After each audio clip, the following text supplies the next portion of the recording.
About halfway through today's story, it's going to seem like you've reached the conclusion, but trust me, you have not.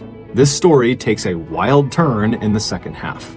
But before we get into today's story, if you're a fan of the strange, dark, and mysterious delivered in story format, then you've come to the right podcast because that's all we do, and we upload twice a week, once on Monday and once on Thursday. So, if that's of interest to you, please thoroughly smear Poison Ivy all over the 5-star review button's AirPods. Also, please subscribe to the MrBallen podcast wherever you listen to podcasts so you don't miss any of our weekly uploads.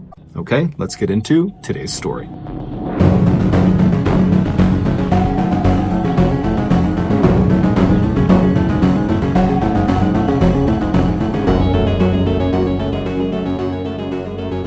On August 23, 1995, 31-year-old Donna Winger stepped out of the air-conditioned baggage claim exit of the St. Louis airport to look for the van that would take her back to her home in Springfield, Illinois.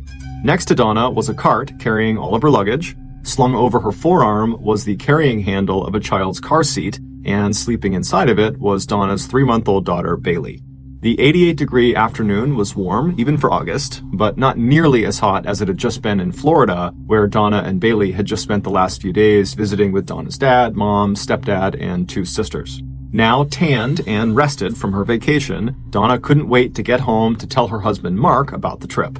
Feeling very tired, Donna suddenly felt totally relieved that her mother and stepfather had hired a private driver to take her and her daughter the rest of the way home. It was about a 2-hour drive from the airport to her single-story house just outside of the city, and with a private driver, she and her daughter could just sleep the whole time. A minute later, a 27-year-old, lanky, dark-haired man stepped out of a waiting van parked in the limo area and waved at Donna, holding up a handwritten sign that had her name on it. As Donna started to gather her bags, the driver smiled at her and hurried over to give her a hand. A few moments later, he had opened the hatch of the van and stowed the luggage in the trunk, while Donna carefully strapped Bailey and her car seat into the back seat of the van, and then she too climbed inside and buckled up as well. The man hopped into the driver's seat and checked his rear and side view mirrors, then pulled out into the stream of traffic headed for the airport exit. Even though all Donna wanted to do was just sleep, she figured she should wait to see if the driver was the type of person who wanted to make small talk, in which case she could indulge him for a few minutes and then go to sleep, and then she wouldn't be as rude. And sure enough, within seconds of starting the car, the driver wanted to chat. He introduced himself as Roger Harrington and said that he lived in the area. The man seemed nice enough, and for a few minutes they chatted about the weather in Springfield and how it was hotter than usual for August. Then Roger complimented Donna on her tan, to which she kind of laughed off and said she'd just spent the last few days sitting by a pool and probably was more sunburned than tanned. Eventually, Donna's responses got shorter and shorter as she was trying to give the man a hint that she just kind of wanted to be left alone. But he wasn't taking the hint. He just kept on asking her question after question, and eventually, the questions became very inappropriate. He started asking her about her sex life and whether she liked orgies and whether she wanted to come to one of his sex parties. All the while, he'd be looking into the rearview mirror to try to make eye contact with her. Donna felt totally creeped out and began tucking herself into the corner of her seat to try to get out of the view of his mirror. Finally, Donna just told Roger that she did not want to talk to him anymore, that her daughter was asleep and she didn't want their voices to wake her up, but Roger, again, did not take the hint. Instead, his questions and remarks got more and more sexually inappropriate and explicit, and his driving became faster and more erratic. And then he started talking about the voices he heard in his head, like the one belonging to an entity he called Dom that apparently told him to do bad things, and lately Dom had been telling Roger to hurt people. By the time Roger pulled onto Donna's street, Donna was panicking and just praying that he didn't try to hurt her or her child. And so when he pulled up in front of her house, Donna hopped out of the car, grabbed her daughter, and practically ran her into the house. And then she went back outside, and without even looking up at Roger, she just grabbed all of her things and then rushed back inside the house. With her front door shut and locked, Donna looked through the peephole of the door and watched with relief as Roger climbed into his van and drove off. At this point, Donna's husband, Mark, who was an average-sized guy with glasses and dark hair that had begun to thin, he had come into the room. He had been downstairs in their basement using their treadmill. And he was about to ask how the Florida trip went, but he could tell right away that his wife was very upset about something, and so he asked her, what's going on? It would take her a minute to compose herself, but Donna began explaining her car ride and how awful it had been and how she really had been in fear for her life. Mark listened attentively while he held their daughter Bailey, and even though he was calm and reassuring on the outside, inside he was furious. How dare this man put his wife and daughter in danger? So at some point toward the end of her explanation of what happened, Mark told Donna to just write down an account of exactly what happened on the drive so that they could use it later on if they decided to file a complaint. Donna agreed that that was a good idea, and so she stepped away and jotted some notes down on some paper, and then she stuck those notes to the refrigerator door with a magnet. Then after that, even though both of them were still upset about the whole driver thing, they shifted their focus to their daughter, who was now rolling around on the ground, smiling and cooing. And before long, the couple was down there with her, laughing and goofing around. By the next morning, things in the Winger household seemed to be back to normal. Mark, a nuclear engineer for the state, was getting ready to go to work. Donna was still on maternity leave, so she and Bailey sat in the kitchen with Mark while he ate his breakfast. Married for 6 years, the only source of tension in the Winger household had been Donna's heartbreak years ago when she found out that she could not have children of her own. But the couple got over it, and Mark and Donna filled their lives with family and friends. They were as openly affectionate with each other as they had been when they first got married in 1986. They were very active in their synagogue and were part of its tightly knit Jewish community. The pair complemented each other beautifully. Mark was soft-spoken but had a great sense of humor, and Donna was outgoing with a smile that could light up the room. Everybody loved them. And in June of that year, just 3 months before Donna's trip to Florida, the couple got some amazing news. A teenage mother in the hospital where Donna worked as an operating room medical technician had just had a baby and wanted to place the infant for adoption. Donna and Mark immediately filed the paperwork, and a few days later, on a bright, warm day right outside of their house with family and neighbors looking on, Bailey was delivered into Donna's arms by a man from the adoption agency. Life was perfect. As Mark kissed Donna and Bailey goodbye that morning, Donna's awful encounter with Roger, the driver, had already faded from their memories. But that evening, she and her husband would be forced to talk about him again. That night, when Mark, Donna, and Bailey sat down for dinner, their phone rang. Mark got up to answer it, but when he picked up the receiver, all he heard was silence, and then a few seconds later, he heard a click as the caller hung up.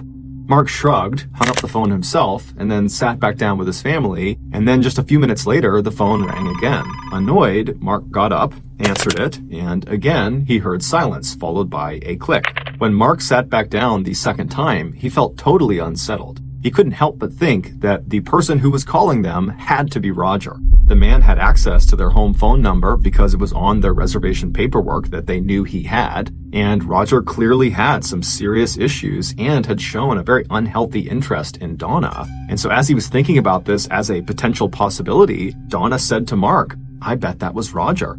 Even though the phone did not ring again that night, the Wingers remained on edge and triple-checked their locks that night before they went to bed. And then the next morning, when Mark got up, he immediately called Roger's employer, Bootheel Area Rapid Transportation Company, or BART for short, and he filed a formal complaint about how inappropriate Roger had been during the car ride with his wife and his daughter. Mark also told the company that he believed Roger was behind the 2 anonymous hang-up calls he received the night before. The company said they would look into it, and sure enough, later that day, they called Mark back to apologize for Roger's behavior during the car ride, and they told Mark that, as a result, they had given Roger a 6-month suspension. Mark thanked them and felt like justice had been done. He figured if Roger had been behind those hang-up calls too, that perhaps now he would stop, because he would know that Mark and Donna were prepared to take action against him. But the calls didn't stop. For the next several days, the phone in the Winger household rang constantly, and each time there was just silence and then a click. Finally, on the morning of August 29th, so 6 days after Donna and Bailey had returned from Florida, Mark had had enough. He pulled out the paperwork Donna had been given by Roger when she first got in the car with him, and on it was Roger's phone number. Mark dialed the number, and when Roger said hello, Mark very angrily said, "If you don't stop harassing my family with these phone calls, we are going to call the police." And then before Roger could answer, Mark just hung up on him. Confronting Roger directly had been cathartic for Mark. However, deep down, he knew his threat was unlikely to change Roger's behavior. Roger was obviously mentally unwell, and on top of that, he was likely very angry at the Wingers because their complaint had just gotten him suspended. And so these calls, which the police could do almost nothing about, were most likely Roger's way of getting some payback. But Mark figured, all he can do now is just wait and see what happens next. Later that day, just before 4 p.m., Mark was in the basement working out on the family's treadmill when he suddenly heard a thumping sound coming from upstairs. He turned off the treadmill and listened, and he heard it again, more thumping. And so he climbed off the treadmill and quickly walked over to the stairs and went up to the main floor. And when he got up there, he didn't see anything unusual on the floor, so he just walked straight to the master bedroom where Donna and Bailey had last been. But when he looked in the bedroom, Mark was immediately concerned. Bailey was in the middle of the bed, and Donna was not in the room. Donna would never just leave Bailey alone in a place where she could potentially get hurt, like by falling off of the bed. And so Mark knew something was up, and those thumping sounds could not be good. But before he could make sense of what was going on, Mark heard more thumping coming from somewhere on the other side of the house. Mark had a terrible feeling, so he rushed over to Bailey and he put big pillows all around her to keep her from rolling off of the bed. And then he rushed to his bedside table and he pulled out of one of the drawers a pistol that he kept there for protection. Then Mark slowly crept out of the bedroom with the gun at the ready. He shut the bedroom door behind him, and then he turned right and started walking down the hallway toward the dining room, which is where he believed the thumping sounds were coming from. And so as he walked, his heart rate began to spike. He had no idea what was making these sounds or what he was going to see when he reached the end of this hallway. And so finally, he gets to the end of the hallway, but he's still in the hallway, so he can't see what's in the dining room. And so he has his gun at the ready and he takes a deep breath, and then in one fluid motion, he steps into the dining room and turns right and gets a full view of the room to see what's going on in there. And what he sees is beyond horror. His wife, Donna, is on her knees in the middle of the dining room, and standing behind her is a man Mark has never seen before. And the man is holding a hammer, and he's raising it above his head, and then he brings it down and he smashes it into the back of Donna's skull. There was blood all over the walls. Mark started screaming, and then Donna, she turned and looked at her husband. And then Mark had to watch as this guy raised the hammer again and hit her as hard as he could across the base of her skull, sending her crumpling onto the ground. Mark reflexively raised his gun, pointed it at his wife's attacker, and he fired 2 shots, both hitting the man in the head. The man dropped the hammer, and then he fell backward onto the floor and was motionless. And so, shaking violently from adrenaline and shock, Mark ran to his wife, who's face down in a growing pool of blood, and he put his gun down on the side, and then he grabbed his wife and tried to roll her over to try to help her. But as he did, he heard the sound of this attacker starting to move around, and so without enough time to grab his gun, Mark just turned around and grabbed the hammer that was on the ground between him and this man, and he wound up and he smashed the attacker as hard as he could right in the center of his chest. And when he did, the attacker groaned and went silent. Then Mark chucked the hammer out of reach of the attacker, and he turned his attention back to his wife, who was now unresponsive. In an absolute panic, Mark ran for the phone and he called 911. When the police and paramedics arrived, they rushed inside the house and they found Mark crouched over his wife, who was barely conscious, and he's sobbing over her, and her attacker was only a few feet away. He was lying on his back, and amazingly, he was still alive. He was groaning, even though his head had been destroyed from those 2 gunshot wounds. The police very quickly took 3 pictures in rapid succession of the positioning of Donna and her attacker's bodies, where they were on the ground. Basically, they needed a snapshot of exactly what the crime scene looked like as soon as they arrived. And then the police pulled Mark aside to talk to him, while the medics rushed inside and put Donna and her attacker on stretchers, and then they loaded them into an ambulance that was waiting outside, and they rushed them to the hospital. Right before the ambulance left, one of the police detectives, Charlie Cox, he pulled a wallet out of the back pocket of the attacker. And inside the wallet, Detective Cox found a driver's license, and it belonged to 27-year-old Roger Harrington. Sitting inside the bedroom he shared with his wife, Mark sat on the edge of the bed staring off into space while asking over and over again if his wife was going to be okay. At first, the police really weren't saying much since they knew Mark was in shock, but eventually Detective Cox asked Mark if he had recognized his wife's attacker. Mark said no, but then he looked up suddenly, his eyes seeming to focus for the first time, and he said to the detective, "It has to be Roger Harrington." After explaining why he thought that, Detective Cox would tell him that yes, it was Roger. As it dawned on Mark that Roger's attack might well have been triggered by the complaint he filed, as well as the phone confrontation he had with him, Mark broke down completely and just began sobbing hysterically. Meanwhile, Roger Harrington would die on his way to the hospital.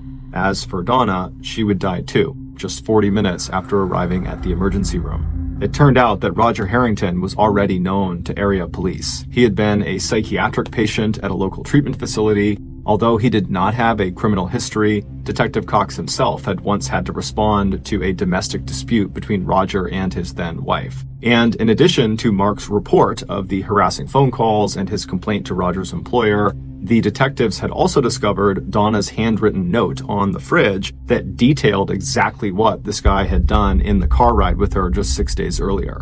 It all added up to a tragic pattern of obsession and violence. Losing his job had apparently been the last straw. Roger Harrington had snapped.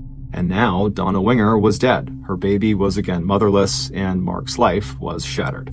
Over the next several months, Donna's family would all take turns flying from Florida to Springfield to help Mark take care of Bailey while he tried to put his life back together. Not only was the extended family devastated by their own loss, they were also horrified by what Mark must have gone through, what he had seen, and what he had been forced to do. And it was obviously taking a toll on him because he had begun drinking heavily. Finally, Donna's mother just stepped in and told Mark, look, you really need to go out and hire a nanny who can come in and live with you guys and take care of Bailey, kind of help you get back on your feet again. And so with the encouragement and assistance of Donna's mother, Mark Wood put an ad out for a live-in nanny. And at the start of 1996, he hired 23-year-old Rebecca Simic, a recent college graduate who had always wanted to work with children and who felt sure she could help fix this broken family. About 4 months later, Donna's mother was hurt, but not totally surprised, when Mark called her to say that Rebecca was pregnant.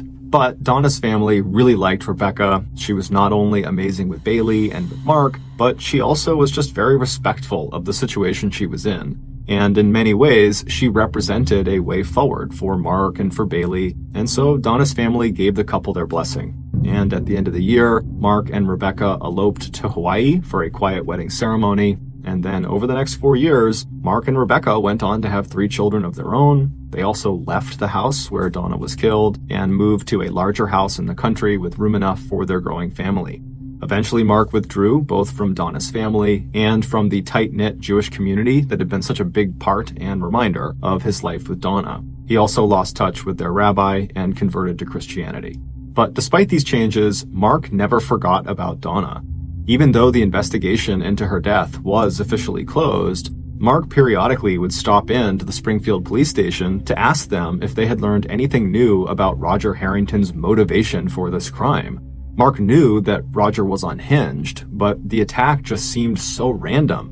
Roger had only met Donna a few days earlier. What could possibly drive him to kill her so quickly? Even though her attacker was dead, Mark felt determined to see to it that someone be held accountable for Donna's death. And so Mark filed a lawsuit against BART, the transportation company that had employed Roger. Mark claimed that BART was negligent in hiring Roger, and they should have known that he was dangerous. With millions of dollars in potential damages at stake, BART attorneys began their own investigation into the circumstances around Donna's death. But years would go by and the lawsuit just kind of dragged on quietly and no new developments were discovered. But all that would change in 1999. In February of that year, the Springfield police got a call from a local woman who made an outlandish claim. She said there was another person besides Roger Harrington that was involved in Donna's murder, and she gave the police their name.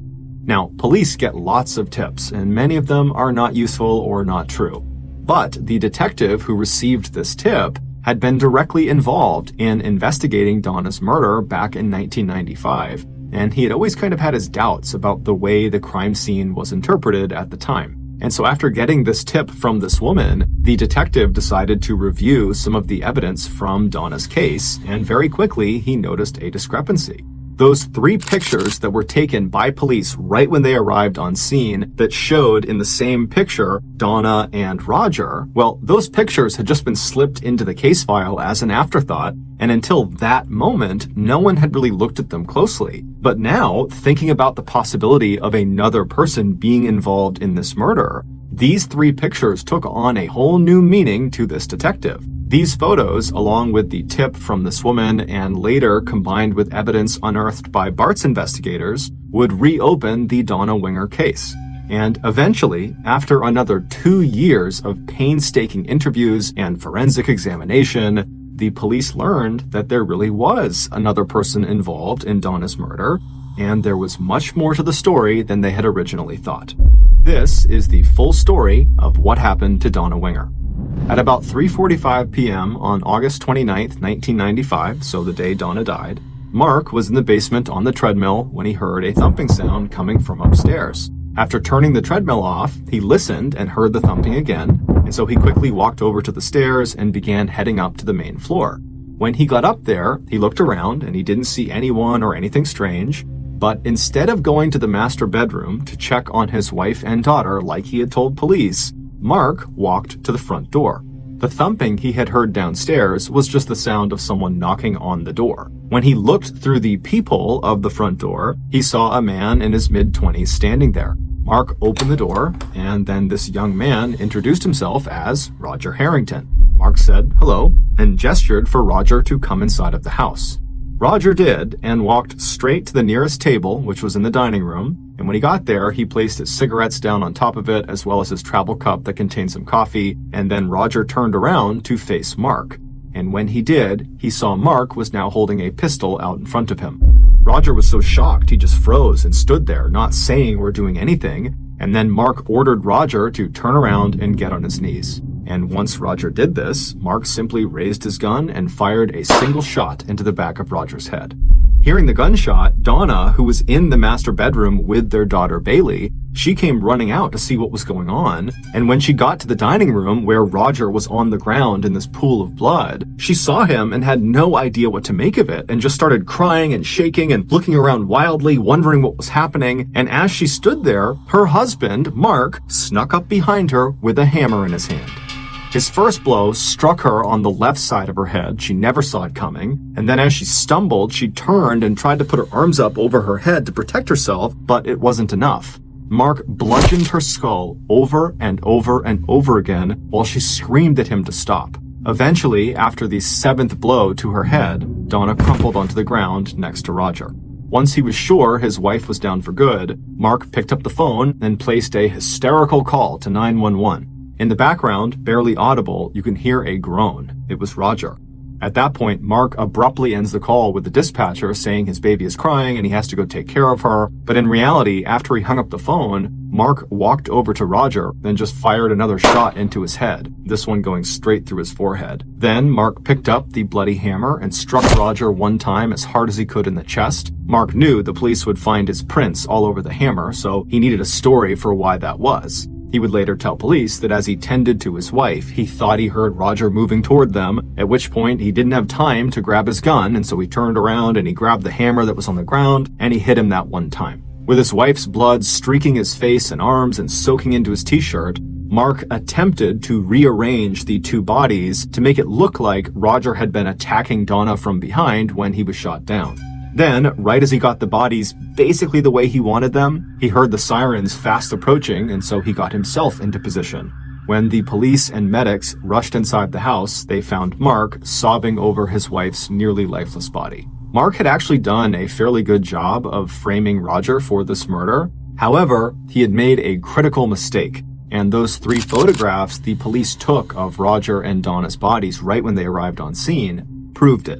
In those pictures, you can see that Roger is lying at an angle that was inconsistent with Mark's description of what happened. Basically, the way Roger's body was found, it would not have been possible for him to have been attacking Donna at the time he was shot, which meant Mark's story was a lie. It would turn out this whole murder had just been a crime of opportunity. The tipster who had called the police and suggested that another person had been involved in Donna's death was a woman named Deanne Schultz. And Deanne told them that she was Donna's best friend and that Donna's husband, Mark, was her killer. Deanne said she knew this because she had actually had an affair with Mark shortly before Donna's death.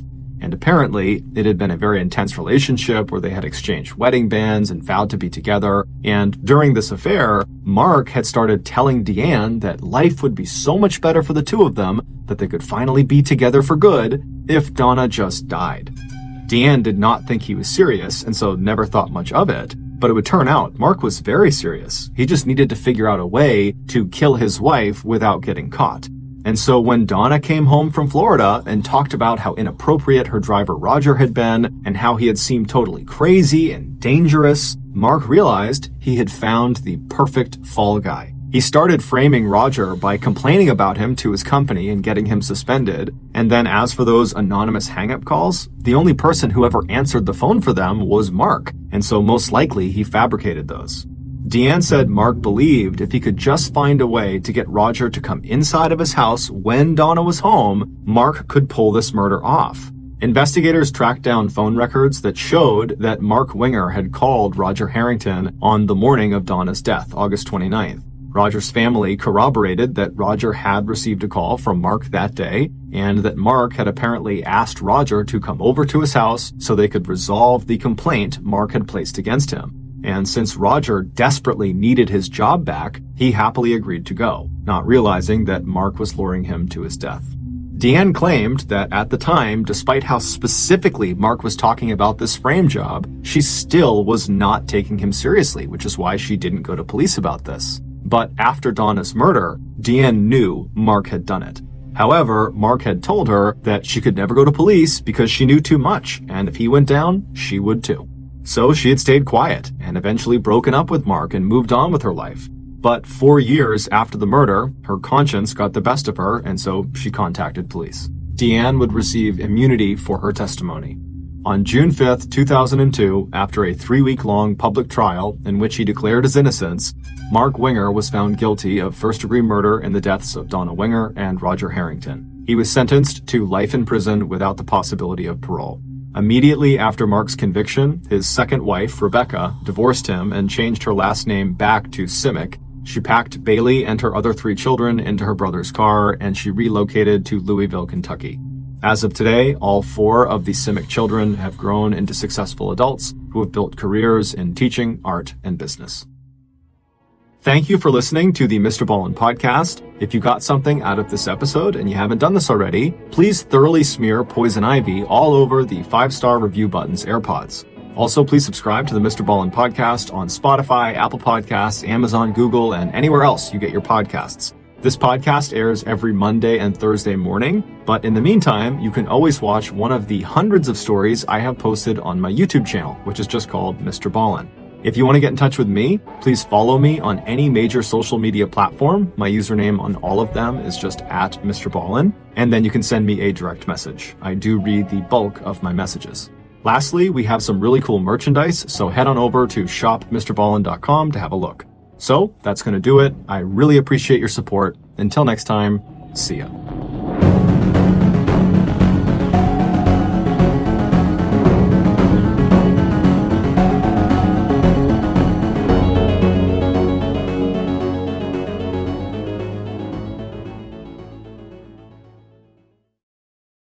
On the night of January 16th, 1984, 9-year-old Annie Swartz woke up suddenly to the sound of voices coming from somewhere outside of her door. When she got out of bed and walked into the hallway, she realized those voices were coming from downstairs, and they weren't people talking, they were people screaming at each other. However, just as quickly as the yelling started, it stopped, and the house went quiet. Annie was still curious what was going on, so she tiptoed her way down the stairs, but when she got to the bottom, she didn't see anyone and the house was still quiet. Then, from somewhere outside the house, she heard a sound. When she turned around to see what it was, what she saw scared her so badly that she instantly sprinted back upstairs, leapt into her bed, and pulled the covers up over her head. Annie would eventually fall asleep after convincing herself that what she had seen was just a bad dream. But, as she would learn the next morning, that was no dream, and her real-life nightmare was only just beginning. But before we get into that story, if you're a fan of the strange, dark, and mysterious delivered in story format, then you've come to the right podcast because that's all we do, and we upload twice a week, once on Monday and once on Thursday. So, if that's of interest to you, please put an almost negligible amount of fox urine in the Amazon Music follow button's morning coffee. Okay, let's get into today's story.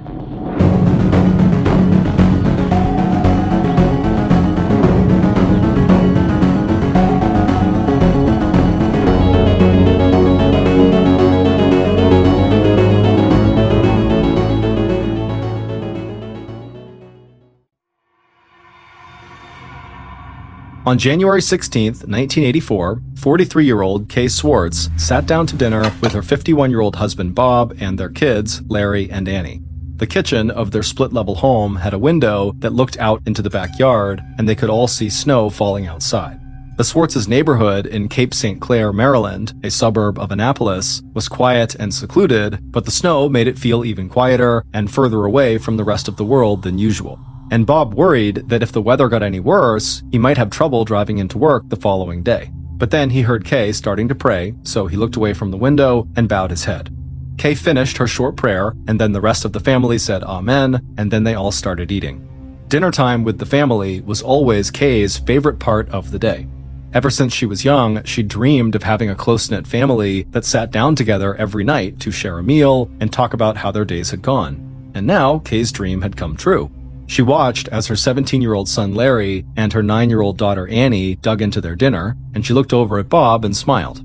Bob took a drink and then smiled back. Dinner with the family was his favorite time too, because just like Kay, he'd always wanted to have a house full of kids. In fact, it was Kay and Bob's shared love of family that had first drawn them to each other when they met in graduate school at the University of Maryland 16 years earlier. At least that's what they told all of their friends. The truth was, the first thing that had drawn Bob to Kay was her looks. The first time he saw her in one of the campus parking lots, he couldn't stop staring. Kay was 5 foot 10 inches tall with long legs and a long neck, her brown hair was cropped short, and she had a perfect smile. Bob thought she looked like a model. And Bob, generally speaking, did not have the confidence to talk to women who looked like models. He was short and stocky, and he'd lost most of his hair in his early 20s, which had always made him a little insecure, but once he'd seen Kay, he couldn't stop thinking about her. So when he saw her again eating lunch in the university cafeteria, he took a deep breath, walked right up to her, and started a conversation. And Bob would always be happy that he'd taken that risk, because he and Kay had hit it off immediately and discovered they had a lot in common. They were both devoutly religious, they believed education was the key to success, and they put their love of family above all else. And so, soon after that first meeting, they were spending as much time together as they could. And within a few months, they were already planning their future together. But not long after they'd gotten married, Kay learned that she was not capable of having children of her own. This made her feel like a failure, like she was letting Bob down, and that their dream of having a big, happy family would now never come true. But after Kay and Bob spent time talking and praying together, they started to look at this seemingly bad news as a sort of gift. They decided that if they couldn't have kids of their own, they would adopt and provide a loving home for children who had never been fortunate enough to have families of their own. So, in 1973, they adopted Larry when he was 6 years old. And when Larry arrived, he felt like he was the luckiest kid in the world. He had spent his childhood in and out of foster care and never felt like he had parents, but now Kay and Bob had taken him in, and he was sure he had found his forever home.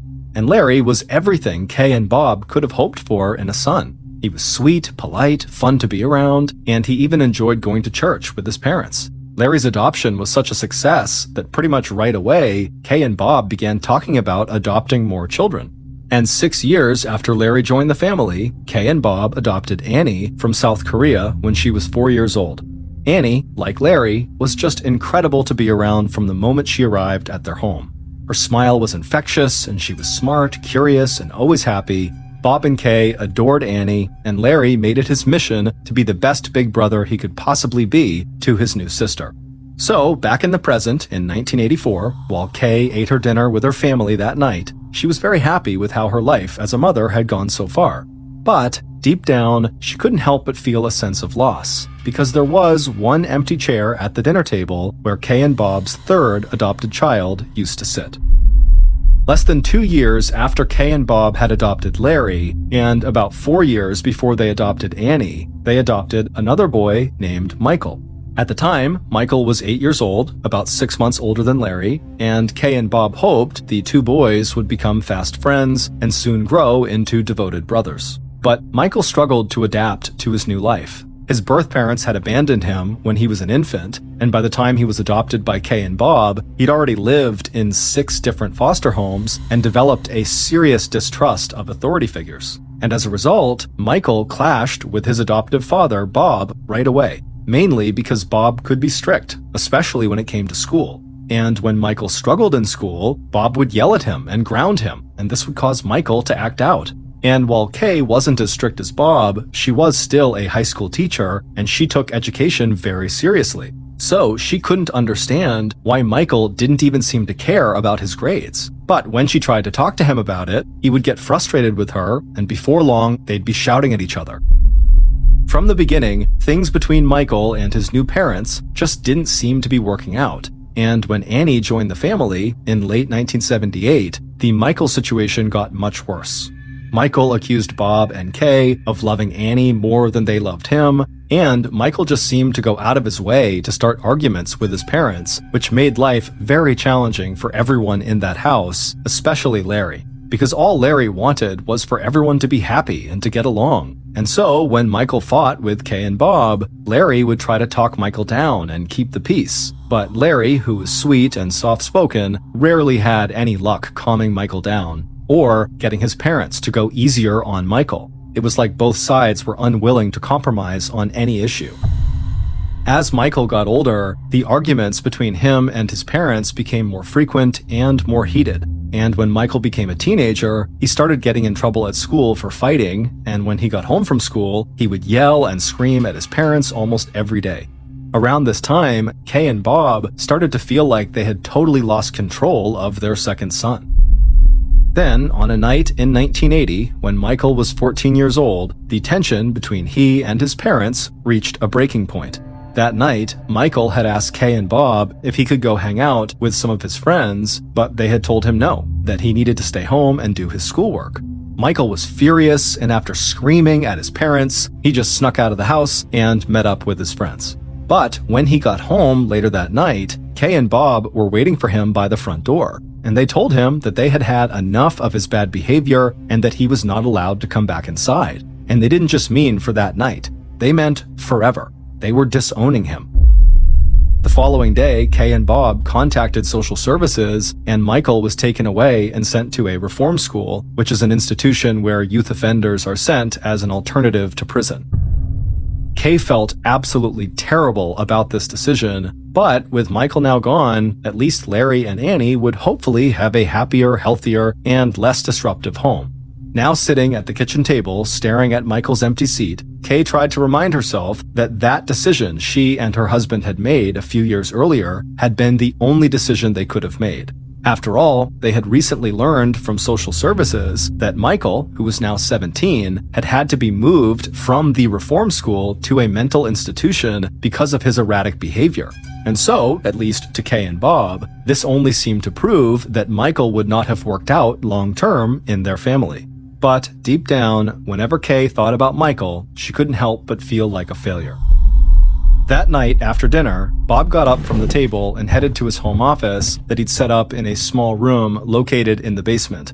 Bob had gotten in on the ground floor of the growing computer industry, and he enjoyed the work and the money it brought in for him and his family.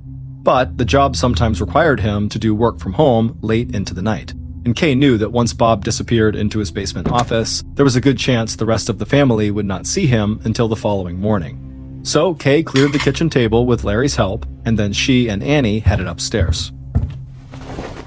As Kay helped Annie get ready for bed, Larry came into Annie's bedroom and said goodnight to her before he walked back into the hall and headed for his own room. Kay gave Annie a kiss, said goodnight, and headed out into the hall just a moment after Larry had. Annie heard the sound of her brother's bedroom door shutting, and she heard her mother walking down the stairs. And soon after that, Annie's eyes got heavy and she fell asleep. But then, a couple of hours later, at around 11:30 p.m., Annie suddenly woke up because she heard what she thought were the sound of voices in the hall right outside her room.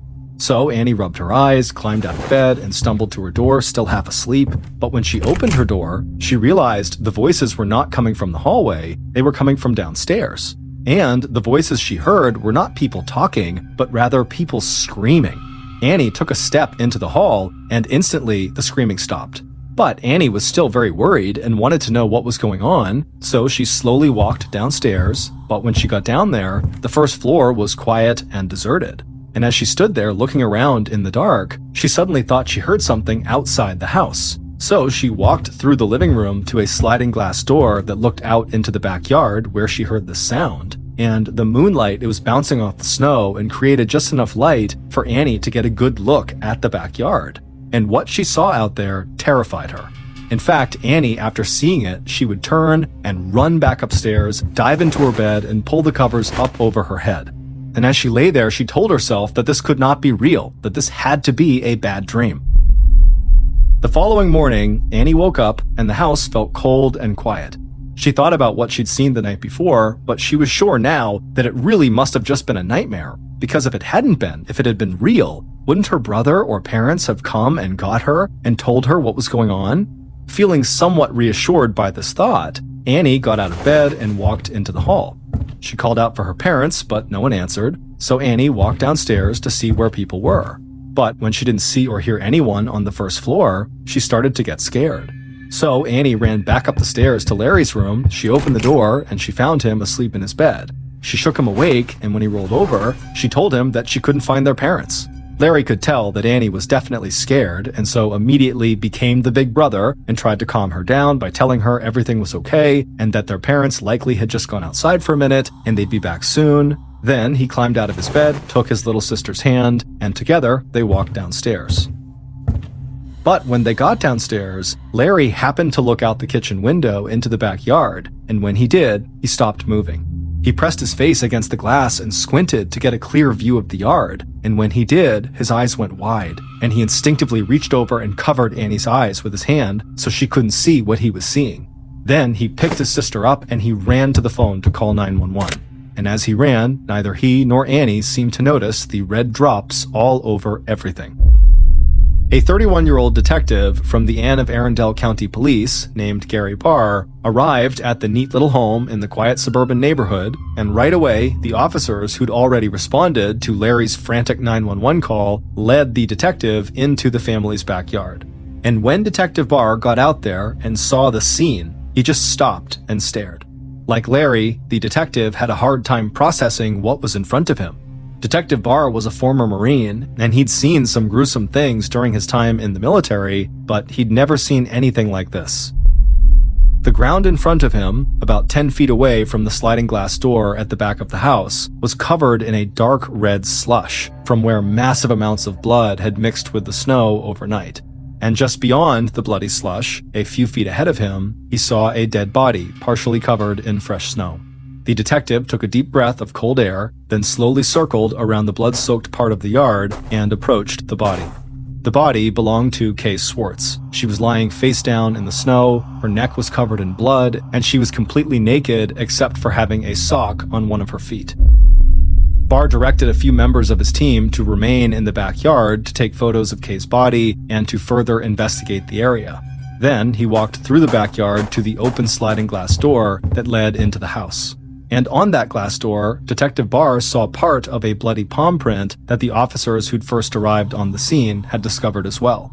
Barr knew the print was a significant clue, but at the time, in order to learn anything from the print, the police would have to send samples to the FBI forensics lab in Washington, D.C., because the FBI had the technology to run the appropriate tests. Detective Barr spoke with other officers nearby to confirm that the samples would be sent off quickly to D.C., but Barr knew even if they got sent today, it would be weeks before they would hear anything from the FBI. And so Barr was not willing to pin the hopes of the entire investigation on this palm print that could even turn out to belong to the victim and not the killer. And so Detective Barr stepped through the door into the house to begin looking for more clues, but once again, as soon as he was inside, he had to just stop and stare at what was in front of him. There were pools and streaks of dried blood on the floor leading from the back door where he was to the living room. and when Barr stepped into the living room, he saw blood spatter all over the walls. He still had no idea what had happened, but he knew whoever had done this had been filled with rage during the attack. And the blood didn't stop in the living room. Barr found more splatter on the steps nearby that led down into the basement. So Barr followed that path of blood and eventually wound up in the small room in the basement, Bob's office. And once inside, he saw blood everywhere, and in the corner on the floor was Bob. He was deceased and had obvious cuts on his hands, chest, and neck.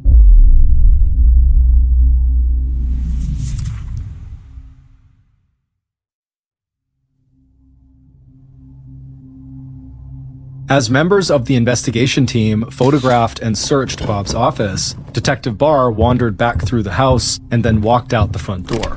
He hoped the cold air outside would help clear his head. He was in shock at what he'd seen inside the house because things like this just didn't happen in safe, quiet neighborhoods in Cape St. Clair. Barr stood there just breathing in the fresh air for a minute, and then he walked across the street towards one of the Swartz's neighbors' houses. When Barr had arrived at the crime scene, he'd told one of his officers to take Larry and Annie to this neighbor's house and to wait for him there. And so when Barr walked inside that neighbor's house, the officer was there with the two kids. Larry was wearing a pajama shirt, jeans, and high-top sneakers, and Annie was in a long nightshirt. As Barr approached the children, he saw Larry holding Annie's hand, gently consoling her. Larry was a relatively small and skinny kid, but it was clear to Barr that Larry was trying to act big and strong for his sister's sake. Barr walked up to the kids, and he first turned to Larry, and in a calm voice, he asked the child if he had noticed anything unusual the night before. Larry apologized and said he couldn't be much help. He told the detective that he'd gone to his room not long after dinner, looked at some notes from his Spanish class, and then went to bed. He didn't hear or see anything until the following morning when he and his sister had gone downstairs together to look for their parents, and that's when Larry had looked out the window and seen his mother in the snow and dialed 911. Then, without Barr asking, Annie suddenly lifted up her head and said that she had seen something the night before. Barr immediately crouched down to get to Annie's eye level and then asked her what she had seen. Annie told him that she'd woken up in the middle of the night because she thought people were talking outside of her room. But then, when she went into the hall, she heard screaming coming from downstairs. When the screaming suddenly stopped, she went downstairs to see what was going on, but when she got there, it was all quiet. Then, she told the detective that she thought she had heard something outside, so she whipped around and looked out the door that opened into the backyard, and that was when she saw the terrifying thing that sent her running back up to her room and under her covers. Annie said she'd seen a very tall man with dark curly hair slowly walking away from their house. As she said this, Barr noticed Larry's eyes go wide, and then the boy started shaking his head. When Barr asked him what was wrong, Larry told him that the man Annie said she'd seen outside fit the description of their estranged brother, Michael, who was 6'4" tall and had dark curly hair. Detective Barr didn't know what to say. These poor kids who had finally found a safe and loving home with their adoptive parents had just lost that family and their new lives in a single day. Barr smiled at Annie and Larry and thanked them for their help. Then, leaving them there with the neighbors and the other officer who had brought them there, Detective Barr walked back outside and headed back across the street to the Swartz's house. As he walked, he knew one of his next moves would be to investigate his new primary suspect, Michael. Other than the bloody palm print, police had very little physical evidence from the scene of the crime. So, Barr and the other investigators began to question the Swartz's friends, families, and other associates to learn everything they could about the family. And through those conversations, Barr would learn that not long before Michael had left the house for good 4 years earlier, his outbursts with Bob had gone from just screaming fights to physical fights. And some of the neighbors were willing to admit that they thought Bob had most likely hit Michael on several occasions. And Barr also learned from a family friend that Michael had threatened to kill Kay and Bob, and that he had allegedly said that all he'd have to do was grab a knife and stab them. Barr knew that the threat of murder made Michael, who was already the prime suspect, look even more guilty, but Barr quickly discovered a major problem with the theory that Michael was the killer. Because Michael, who resided in a state mental hospital for psychiatric evaluation, had apparently been at the hospital on the night of the murders, at least according to hospital records. But Barr wasn't willing to take those records at face value. He wanted to meet with Michael in person because Michael simply had too many red flags to ignore. And so, days after the murder, Detective Barr drove out to pay Michael a visit at the mental hospital, which was a little over 10 miles away from the Swartz's house. When Barr arrived, a staff member from the hospital led him through the building, and Barr was horrified by the conditions he found.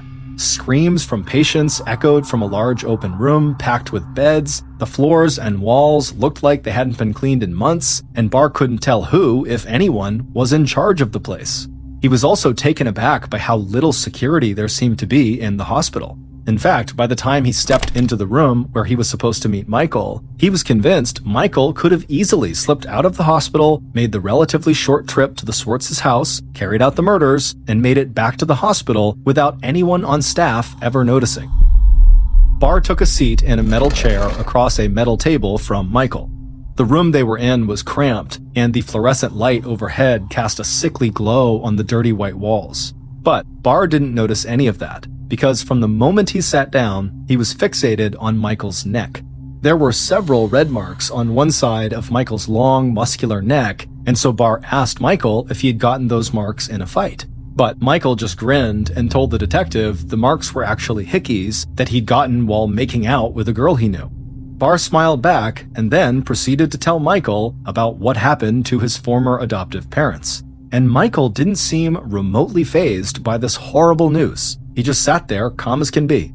But Detective Barr was experienced enough to know that Michael's reaction to what he was told was not necessarily proof of guilt or innocence.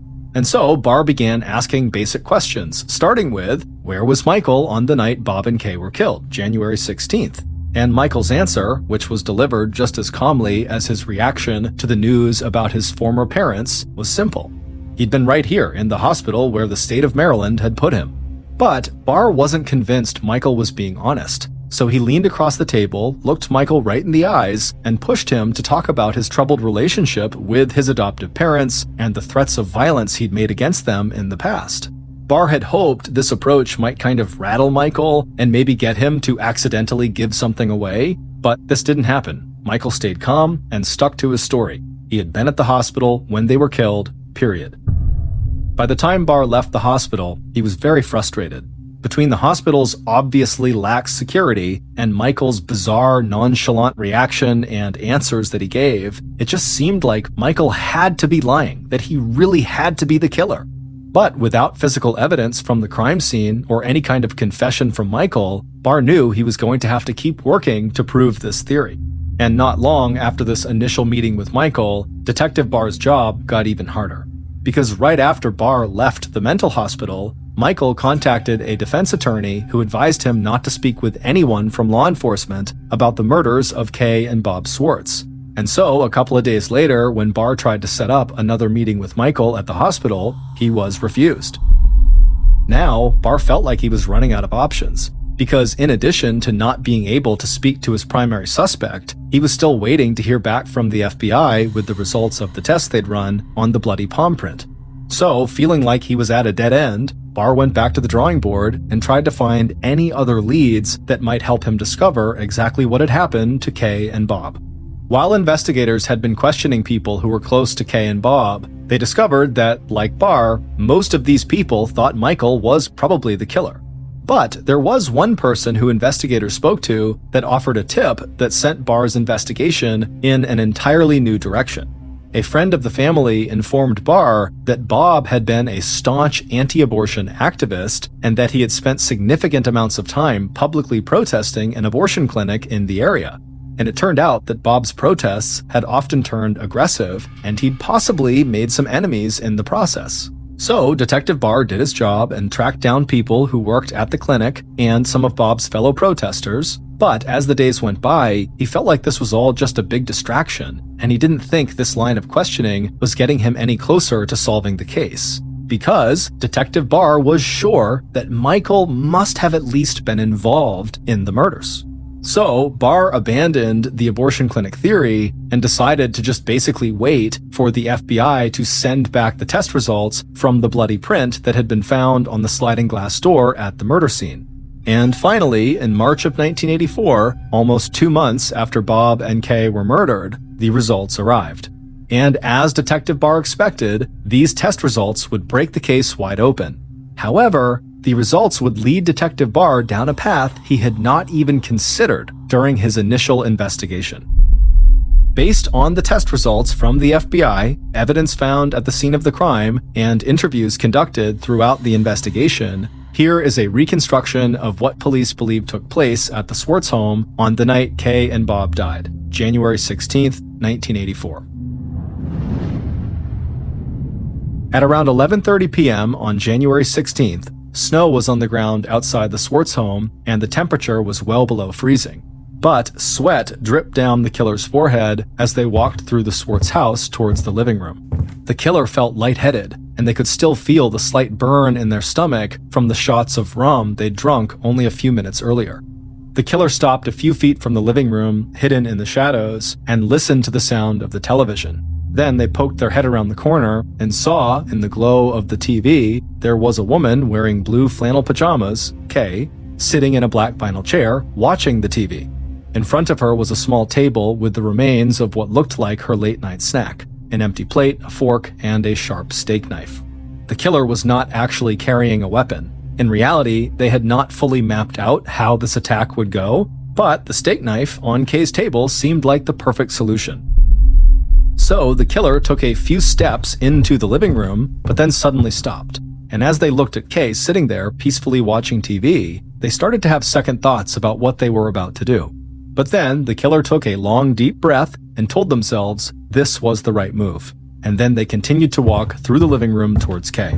The killer's footsteps caused the wooden floors to creak as they moved. Kay heard those creaks and quickly looked up from the TV to see who was there. And when she saw, she was startled, but mostly she was angry, and she yelled something at the killer. And the killer shouted something right back. And then before Kay could possibly understand what was happening, the killer rushed forward, grabbed Kay's steak knife, and slashed the side of Kay's neck. Kay screamed, and the killer just froze, like they were stunned by what they'd just done. In that moment of hesitation, Kay put a hand to her neck to try to stop the bleeding, pulling herself out of her chair, and then she tried to run out of the room. But the killer, filled with rage, rushed after Kay and managed to slash her neck 6 more times. The killer watched her fall to the floor. Kay struggled to pull herself up onto her hands and knees, but she was now bleeding profusely and her breath was quiet and shallow.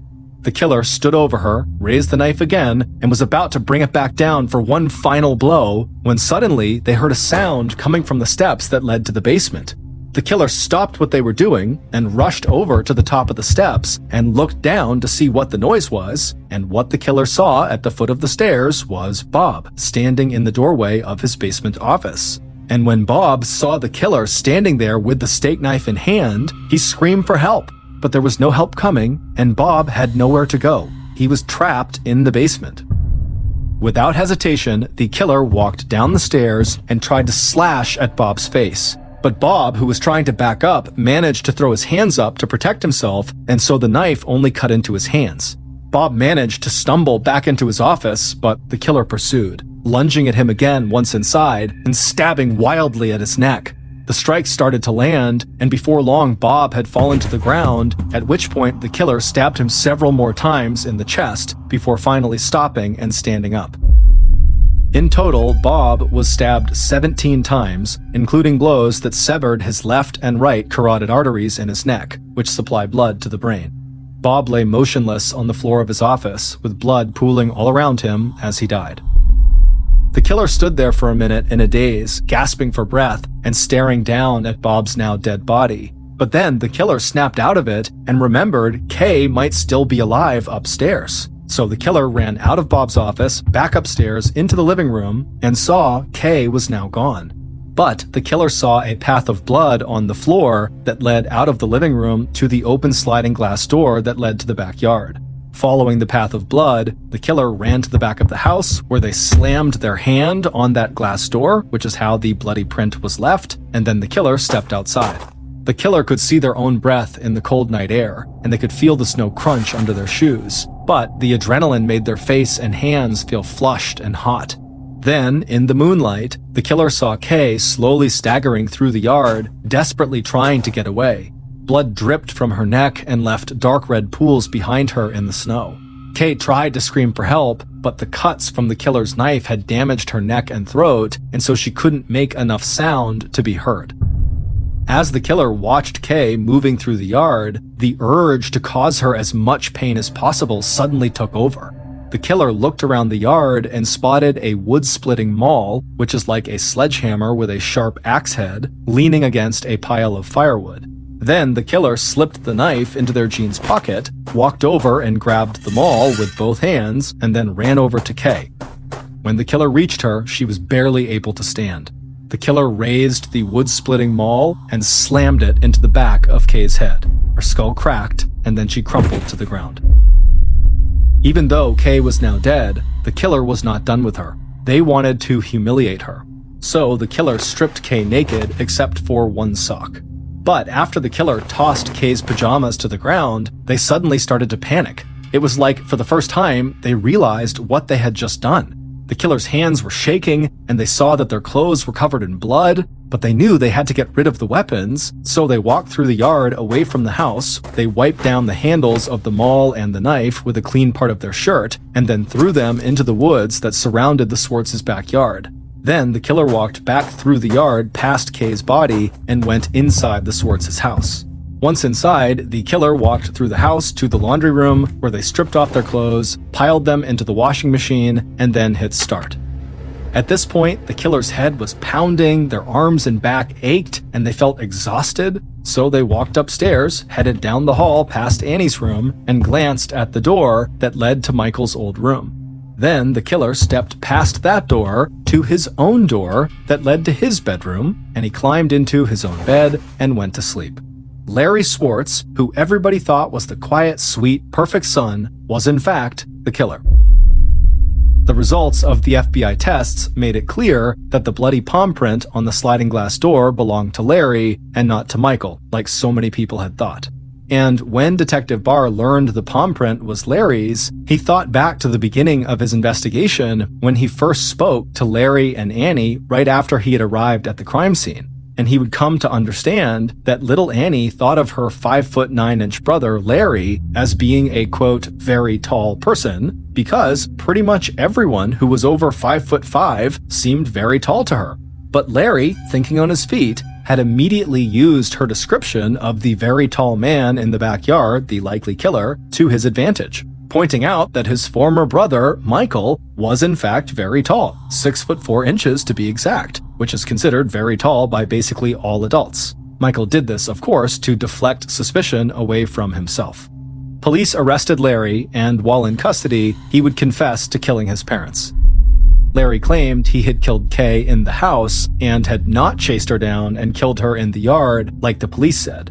But Larry's memory of the night was fuzzy, and Detective Barr didn't think Larry's version of events fit with the evidence found in the backyard and in the house. But Barr did take Larry at his word when Larry explained why he had killed his parents.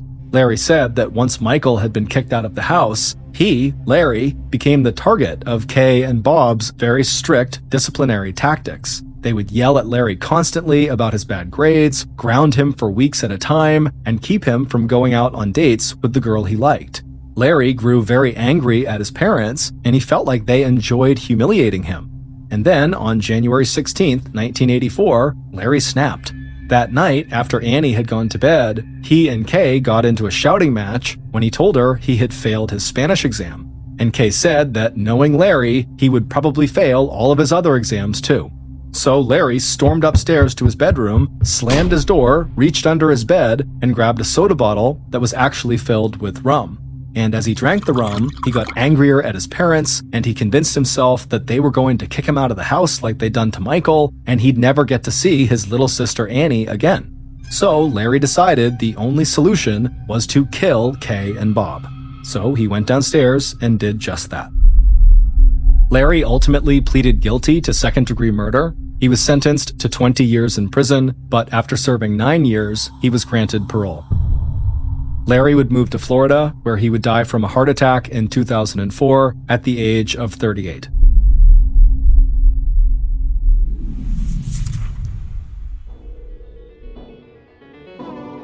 Thank you for listening to the MrBallen podcast. If you enjoyed today's story, be sure to check out our YouTube channel. It's just called MrBallen, and we have hundreds and hundreds more stories on there, many of which are not available on this podcast. So that's going to do it. I really appreciate your support. Until next time, see you.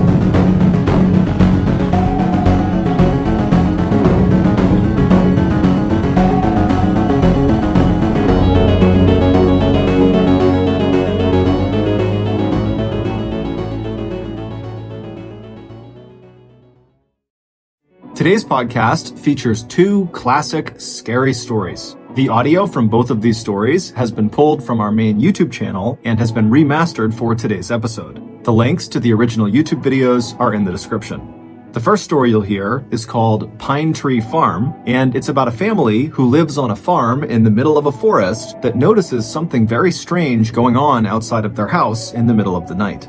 The second and final story you'll hear is called Tintinabulation.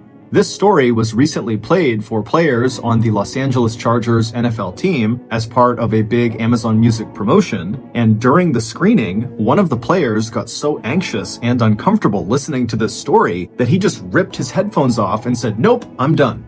But before we get into those stories, if you're a fan of the strange, dark, and mysterious delivered in story format, then you come to the right podcast because that's all we do, and we upload twice a week, once on Monday and once on Thursday. So, if that's of interest to you, please text the Amazon Music follow button that you have something extremely important to tell them. Then, text them a GIF of the typing dots. Okay, let's get into our first story called Pine Tree Farm.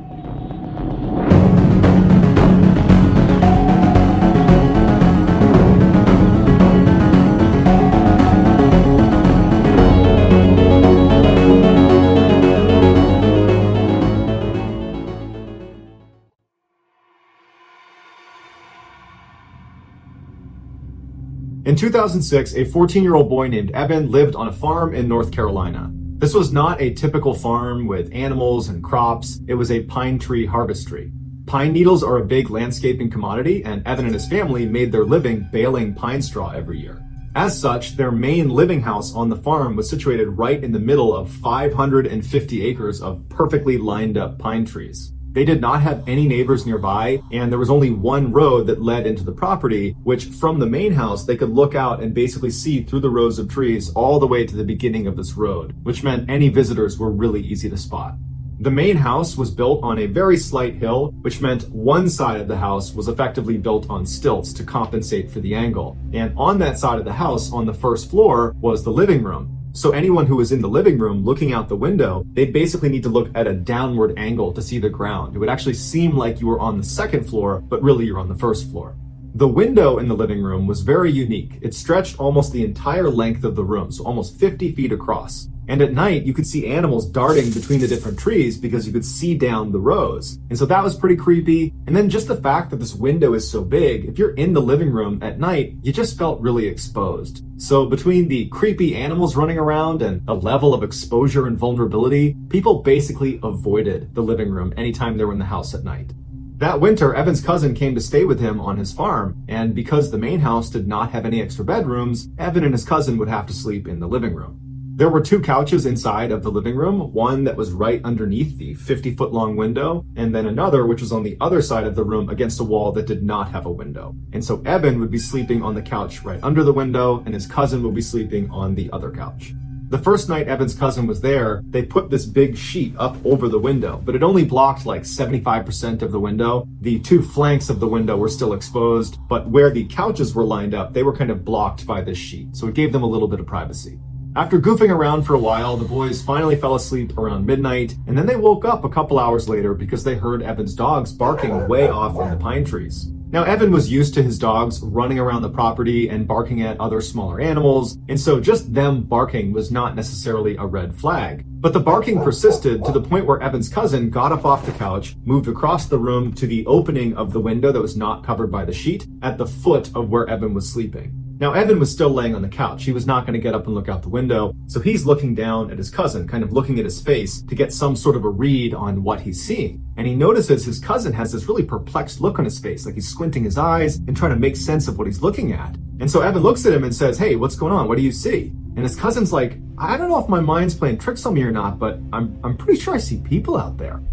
At this, Evan jumps off the couch and runs over and butts up right next to his cousin so he can look out the window too. And he's scanning out amongst the rows of trees because there's just a mile of pine trees. And the first thing he notices is the moon is very bright that night. So there's good illumination, and there was a light snow covering on the ground, which really added to the illumination. He's looking out maybe 100 meters when he sees someone's leg extend from behind one of the pine trees as if they're stepping into the space between a pine tree column. And he's staring at it, and he can't believe he's even seeing anyone walking around this area because he didn't see anybody come in on the road and they have no neighbors. And so he's looking, and then a body follows the leg. A person walks from one row to the next. This tall, dark figure just walks calm as can be between the two pine trees. And Evan just grabs his cousin and he's like, "Did you just see that?" And his cousin's like, "Yeah, I saw that."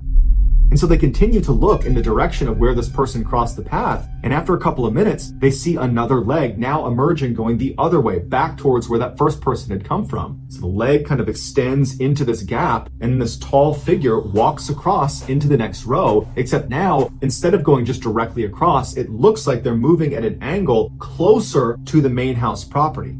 The boys look at each other and they don't know what to do, so they just keep looking out the window in stunned silence. And as they're looking, they see this person emerge again, except now they're not 100 meters away, they're like 20 meters away. They don't know how they were able to move that quickly without being seen. And this time when the leg comes out from behind the pine tree, instead of walking across the gap, it stops right in the middle and it turns and looks directly at the boys in the window and then begins running toward them.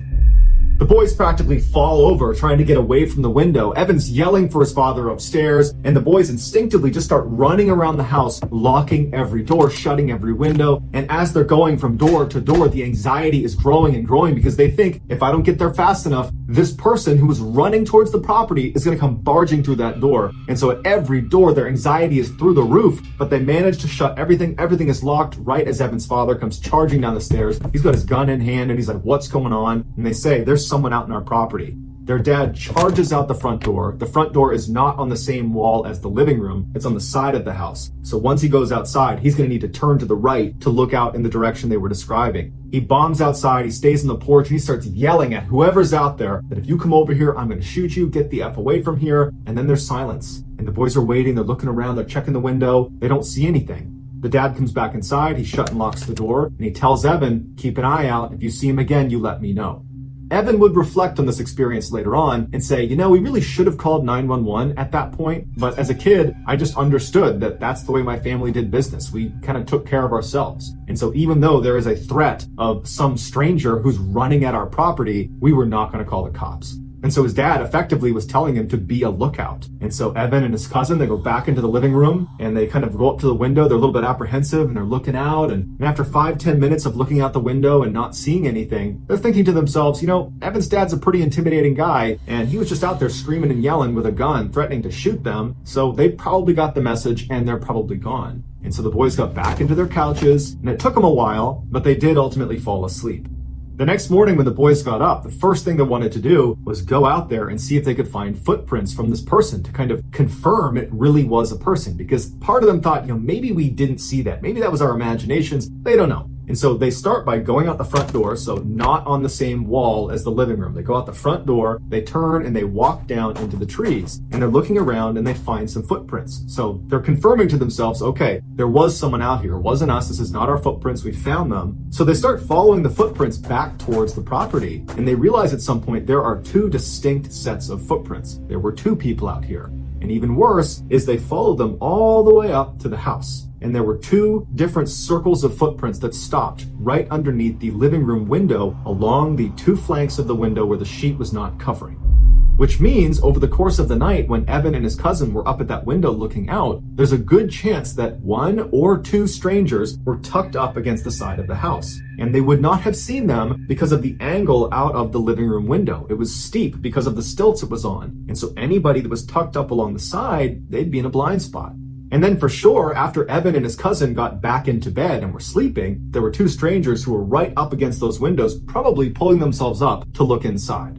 When Evan's father found these footprints, he immediately grabbed his gun and tried to follow them back into the woods to see where they came from, but unfortunately the snow cover wasn't complete, and at some point they lost the tracks and they never figured out who those two people were. Evan would say, following this event, his cousin refused to ever come back over his house for a sleepover.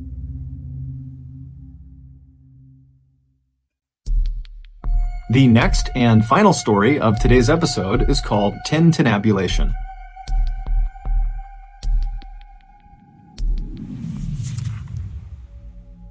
In June of 2019, an 18-year-old girl named Bella wrapped up her first year in college and headed home for the summer.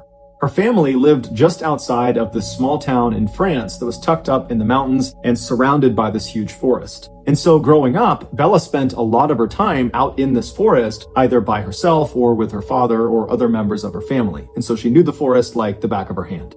Her favorite place to go in this forest was the man-made lake that sat kind of at the center of this forest. It wasn't huge, but it was a beautiful view, it was very peaceful, and so she liked going out there.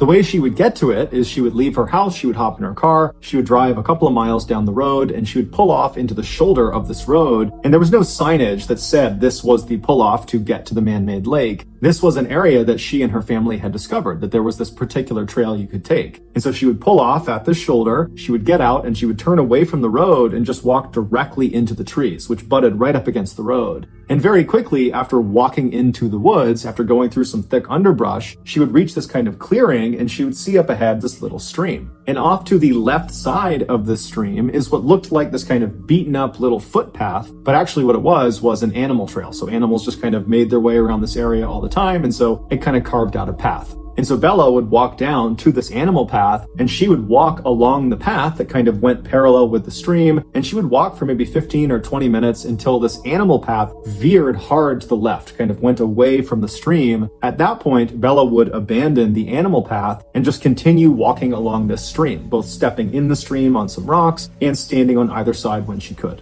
And she would follow the stream due north, just going straight into the heart of this forest for about an hour, walking at a fairly leisurely pace until the stream connected with this east to west running river. And at this point, Bella would turn left facing west, and she would follow along this riverbank about 20 minutes until the river fed into the man-made lake. And so she would stay at this lake, sitting on a rock, enjoy the view and look at the animals and listen to nature all around her. And then at some point she would turn around and retrace her steps all the way back to her car.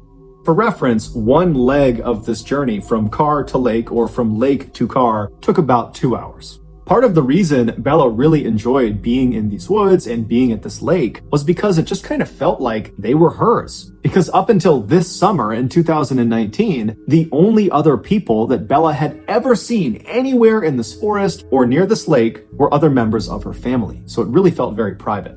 So in June of that year, Bella comes home from college, and almost immediately she wants to go out to the man-made lake because she hasn't been in months. She's been in school, and so she's eager to get back to some place that she kind of considered to be her happy place. So one morning she gets up early, and by herself, she leaves her house, she hops in her car, she drives the couple miles down the road, she pulls off onto that shoulder, she parks her car, she hops out, she turns away from the road, she walks into the forest, she finds the stream and starts walking along that animal path right to the side of the stream. She walks for a few minutes until she reaches the point where the trail kind of cuts to the left, and she just stays on the stream and is just continuing walking along the stream. And about 30 minutes later, when she was maybe 1 or 2 miles short of the east-west running river, she hears a bell somewhere off in the distance, way out in front of her, out towards the river. It sounds just like a chime, a single chime. And as soon as she hears it, she stops because there's never any people out here ever. And that bell sound came from somewhere in the forest. And so she stops because she's not really sure if she actually heard that, because it could have just been her mind playing tricks on her or something. And so she stops and just kind of listens for a second. And then she starts to hear this bell just continuously start ringing. Now, the ringing was not uniform. It was constant, but it was kind of sporadic, as if you were holding a bell and kind of ringing it randomly, like you might see at a sports game. And so she's thinking to herself, is there a dog that got lost somewhere up ahead and it's got a bell on its collar and that's the sound I'm hearing? But as she's sitting there listening to this kind of sporadic bell sound, she's thinking, that's way too loud to be some rinky-dink bell on a pet's collar. So it's got to be something more robust. Maybe somebody have a bell inside of a box and that box got on the river and it's floated down river and it's like crashing into rocks or something. I mean, she's going through these very strange scenarios in her head, but she's not concerned about the bell. She's actually pretty intrigued, and since the sound of this bell seemed to be coming from the direction she was already traveling, she decided she would just keep on walking and hopefully see whatever it was that was causing this bell sound. And so Bella just began walking along the stream again, kind of listening to this bell and thinking about what it was going to be. And after about 5 minutes of her starting to walk again, the bell just stops. It goes totally silent. And when it does, it actually kind of startles Bella because she'd been listening to it so intently. And so she stops and she's listening, kind of expecting it to go off some more, but it doesn't. All she hears are the sounds of nature all around her. Now, Bella didn't have an explanation for what the spell was or why it stopped, but she really just wasn't that worried about it. She figured there was some sort of explanation for it. There had to be. And so she just kind of shrugged and kept on walking and put her focus back on getting to the lake. About 10 or 15 minutes later, Bella was still walking along the stream. She was still maybe a half mile or a mile short of the east to west running river when she sees up ahead on the left side of the stream as she's walking, there appears to be something laying on the ground that looks like it could be an animal or a rock. She doesn't really know what it is. And as she gets closer, she realizes it's a beaver laying on the ground, and this beaver is missing its head. Now, this is a huge forest, and Bella would have known that, of course, there are wild animals all over the place, and so finding the body of an animal that had been attacked by another animal was not unusual. That's nature. But what did strike Bella as odd was the cut on this beaver's neck was unbelievably neat and uniform, as if its head had been very carefully removed with a very sharp knife. And the beaver's head was nowhere to be found. It certainly did not have the appearance of having its head removed from some predator and its teeth. That would have been very rough. Also, the rest of the beaver's body was intact, so whatever killed this beaver was not interested in eating the beaver.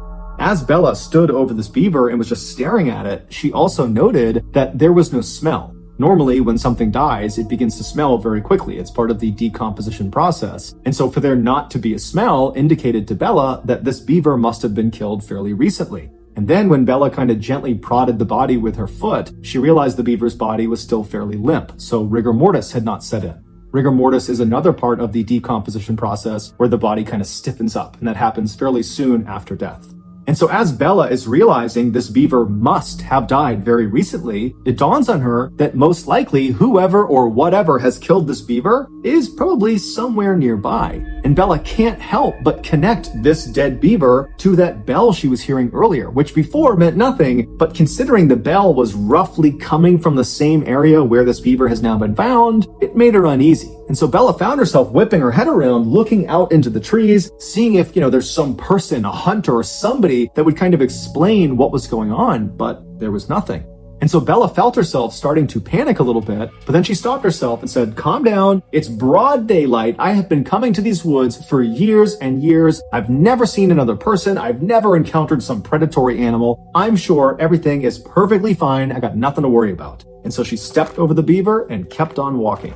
Bella would eventually reach the east-west running river. She would turn left and walk for 20 minutes alongside this river. She'd reach the man-made lake. She enjoyed the beautiful view and the scenery, and then at some point she turned around and began retracing her footsteps. She walked past the beaver on the ground all the way back to her car, and she went home. A week later, Bella was sitting around her house when she felt pretty bored and decided kind of abruptly that in order to cure her boredom, she would go back to the place she loved so much, the man-made lake. And so she told her parents where she was going, and then she left the house, hopped in her car, drove to the pull-off and parked and entered the woods at 6 p.m.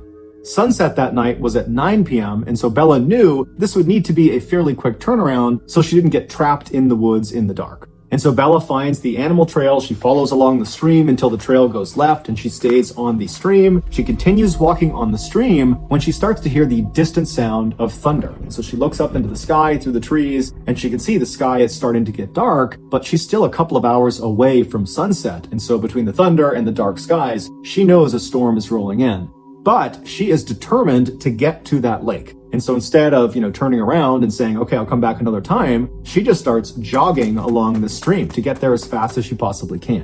And almost immediately as she's jogging, the raindrops start to fall. And by the time she passes the beaver corpse on the ground, it hadn't moved, the rain was really coming down. And then about 15 minutes after the corpse, when she hit the east-west running river, that's when the rain was at a full downpour. Still, Bella turned at the river and continued west towards the man-made lake as if she was going to go all the way, but only about a minute or two into this final leg. She still had about 20 minutes to get to the lake. She stops herself and she looks at her watch and she can see it's after 8 o'clock already. And she's thinking to herself, if I turn around right now, it's going to take me over an hour to get back to my car. Sun sets at 9 p.m. It's after 8 p.m. now, so already I know I'm going to have to navigate this forest at night in the dark, even if it's just for a little bit at the end. And if I go all the way to the lake and then come all the way back to the car, I'm going to be in the forest after dark for quite a while, maybe up to an hour. And she's thinking, I'm confident I can do that, but it's also pouring rain, I'm cold. If I get lost, this could turn into a very bad situation. And so she ultimately decides that even though she really wants to keep going, she needs to turn around, she needs to head back. And so she turns around and she walks back up alongside this east-west running river to where the stream fed into that river. She turns and begins walking south along the stream, headed back towards the car. On her walk, because the visibility was starting to get quite bad because it was so dark, she had her head down at the ground because she didn't want to trip. She's stepping on rocks, she's stepping on muddy areas. She wants to make sure her footing is solid. And so her head is down, the rain is pounding all around her, and she's walking for about 15 minutes when all of a sudden, something hits her in the top of the head. And so reflexively, she looks up and kind of puts her hands in front of her face to protect herself, and she sees what she had just run into. It was the beaver corpse. It was hanging from a string that was dangling off a branch right above her. And this beaver's head had been retrieved, and the head had been stitched onto the front paws of this beaver. And so she's looking at this beaver that's dangling from this rope. It's carrying its own head, and she's walked square into it. And her first reaction was basically to gag. She was going to vomit. She was so disgusted. And then she began frantically rubbing at her hair where this thing had made contact with her because there could be juices from the decomposition that got on her. And then after frantically kind of patting at her head for a second, she stops and something really terrifying dawns on her. Whoever strung this beaver up to this tree and then stitched its head onto its paws, they had done that in the last 30 minutes. Because 30 minutes earlier, when she was on her way in, she remembered passing the beaver carcass on the ground. She saw it. It had not moved from where it was the week before when she first saw it. And now this beaver is strung up in the tree. And so as the wheels are turning in Bella's head, she realizes that if someone has just done this, then they are probably nearby. And at this point, it's really starting to get dark. The rain is pounding all around her, and she starts whipping her head around, looking in all directions to see if there's someone out there that did this. But as she's looking, all she sees is just dark forest in all directions. And she knows she's at least 1 hour, even if she runs from her car. And so suddenly, she is totally panicked, and in an effort to calm herself down, she says to herself, okay, I need to get out of here, but I have to walk. If I start running right now, this is going to turn into a complete nightmare. I just have to try to walk. And so she walks around this dangling beaver corpse and starts walking along the stream. And as soon as she's past that corpse, she feels the hairs on the back of her neck stand up. She can hear movement behind her. She doesn't know what it is. It could be a deer, it could be some animal, but she's too afraid to turn around. And even though she was trying to tell herself to calm down, just keep walking, you're safe, you're freaking yourself out, everything is okay, as she's walking, she could feel herself starting to speed up until finally she was just running down the stream, sprinting actually away from this beaver and whatever it was that was moving around in that area. And at some point, she got so winded from sprinting so fast that she came to a stop, maybe 5 or 6 minutes after seeing this beaver. And as soon as she comes to a stop and she's walking, she still hasn't turned around yet, she hears the sound of that bell. And right away, it's the exact same sound she had heard the week before. It's that kind of constant, sporadic sound of someone ringing a bell. But in her panic state, she doesn't know where it's coming from. She's so scared. Her anxiety is so high. She doesn't know if it's behind her or if it's off to the side. It's now completely dark out. And so she is full-blown terrified. There is someone or something behind her that has strung this beaver up that's probably watching her, and she can't see them. Even though she's beyond winded, she can barely breathe, she just starts sprinting as fast as she can. And as she's stumbling and falling on the rocks and tripping because she's not really looking where she's going, in the background and all around her, she's hearing this bell chiming and she's hearing something moving around in the woods behind her. And she pulls her phone out of her pocket, her iPhone. And as she's running, she dials her father. She puts the phone to her ear. She's crying. She's panting. She can barely breathe. Her father picks up and she's so relieved to hear his voice, but she can't even make a sentence. She just starts crying and wailing and pleading with him. Dad, come out to the forest. Meet me at the spot where the trail veers away from the stream. Meet me there. There's someone in the forest that's chasing me and I can't see them. Her father on the other end of the phone, he didn't know what to make of this, but he could hear the primal fear in his daughter's voice. And so he didn't ask any questions. He said, stay on the line. I'm coming to meet you right now.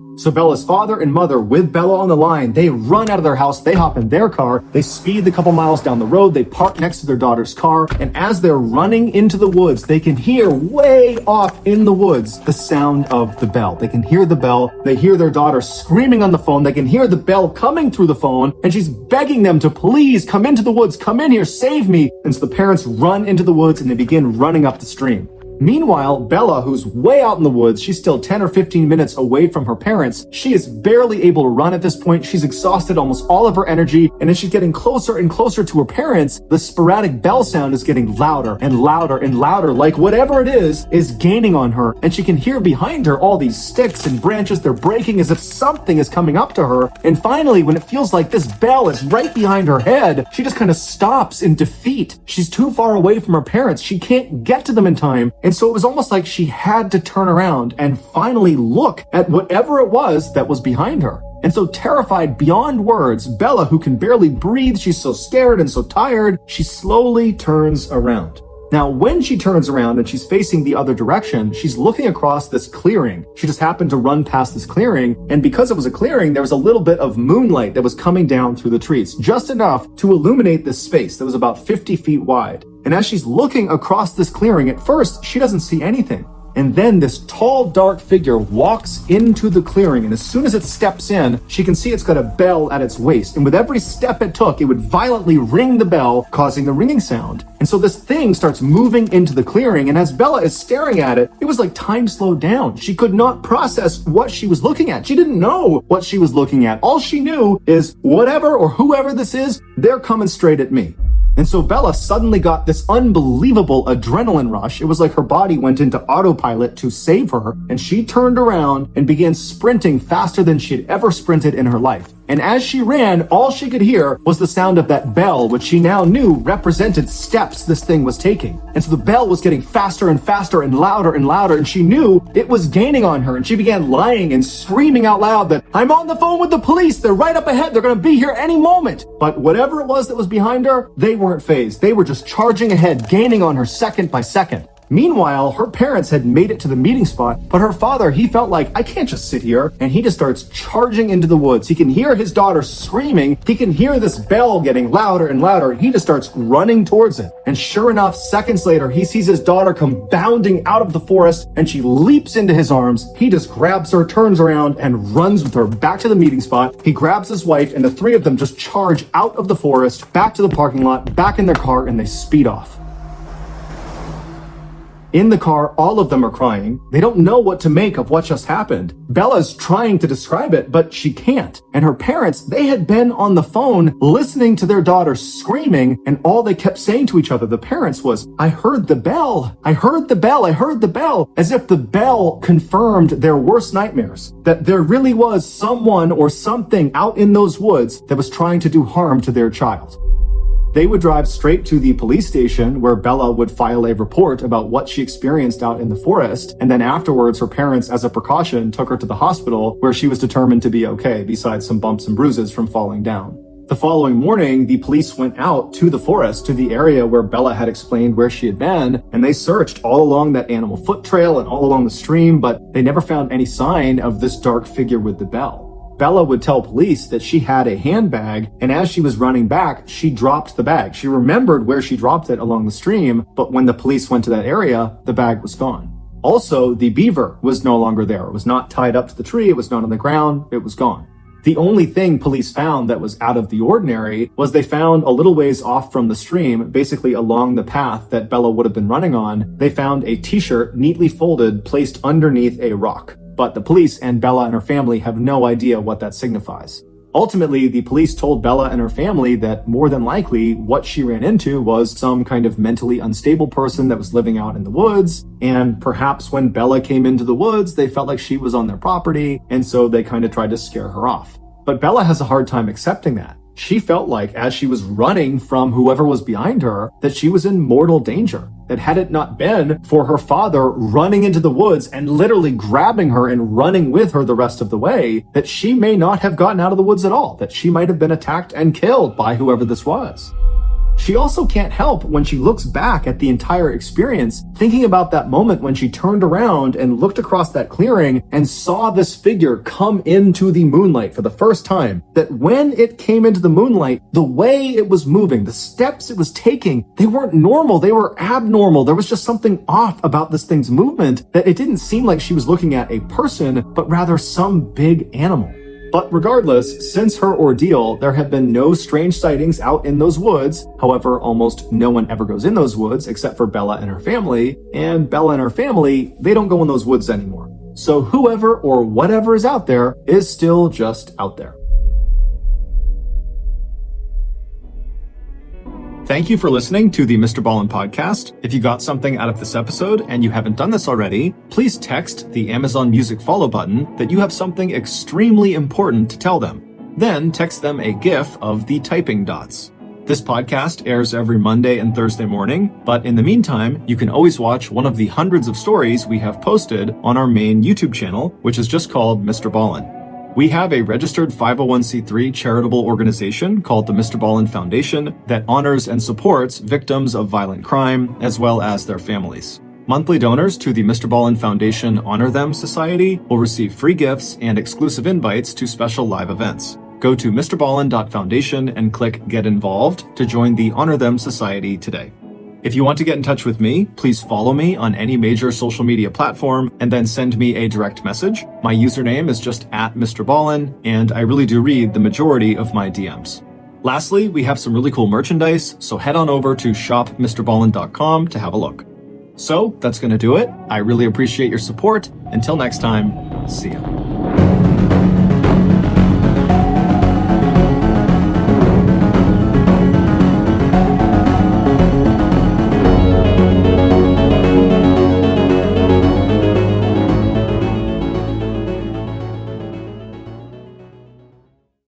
Today's podcast features 3 unique stories that all share a theme, and that theme is something is out there. The audio from all 3 of these stories has been pulled from our main YouTube channel and has been remastered for today's episode. The links to the original YouTube videos are in the description. The first story you'll hear is called The Forbidden Island, and it's about this little island off the coast of Brazil that looks totally beautiful and inviting, but in reality, this island is one of the most dangerous places on Earth. The second story you'll hear is called The Sierra Sounds, and it's the story behind one of the most frightening audio recordings ever made. And the third and final story you'll hear is called The Palmyra Wolves, and it's about a family who has a terrifying run-in with creatures that lurk in the forest near their home. But before we get into those stories, if you're a fan of the strange, dark, and mysterious delivered in story format, then you've come to the right podcast, because that's all we do, and we upload twice a week, once on Monday and once on Thursday. So, if that's of interest to you, on the next hot day, go over to the Amazon Music follow button's house and ask them to get you a nice cold drink. And while they're away, hide a raw salmon in their AC unit. Okay, let's get into our first story called The Forbidden Island.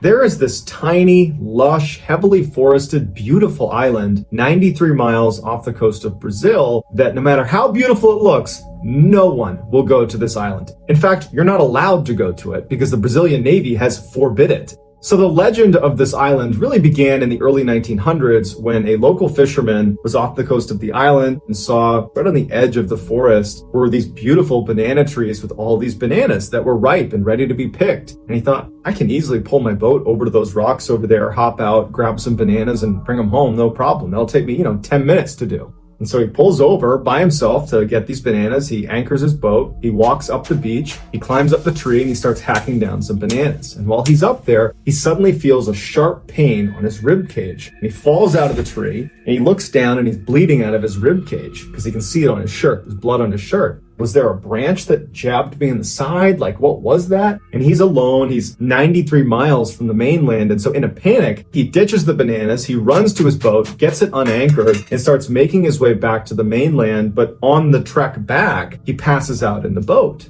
Later that day, another group of fishermen see this boat kind of drifting around near some rocks, and it looks like something's wrong, so they make their way over to it, and there's this fisherman who went to get the bananas, but he's lying on his back. He's clearly dead, and he's in a pool of his own blood. 20 years after this incident, there was a lighthouse keeper that was assigned to work on this island, and he brought his family with him. They were staying in the main house of the lighthouse, and it was going fine for the first couple of days they were there. But at some point, captains of vessels that would drive past this island and relied on that lighthouse noticed that the light wasn't on. And so they reported it to the mainland, and a search party was sent out to check on the lighthouse keeper and his family to make sure that they had all their supplies and that they were okay. When they get to the lighthouse, they find the entire family is dead in their bed. And the only clue they had were these puncture marks all over the bodies of these deceased lighthouse keepers and an open window. So what killed these people that went to this island?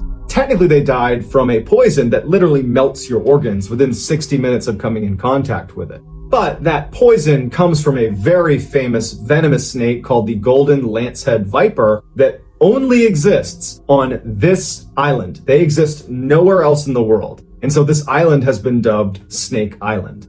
And since nobody goes to this island, the lancehead viper population has exploded. They are thriving on this island. In fact, researchers say that there's at least 3,000 of these venomous snakes that live on this island, and for every 1 square meter of the island, there is a snake, which means if you're on this island, you are always within 1 meter of something that can kill you. And these snakes aren't just on the ground either, because their primary food source are birds, and so the snakes have begun to live in the trees and catch birds that land in the trees. Meaning, if you happen to be walking on this densely forested island, you'd be surrounded almost 360 degrees by these wickedly venomous snakes that if you are bit, you have 60 minutes to get the antidote. If you don't, you're doomed 100% of the time.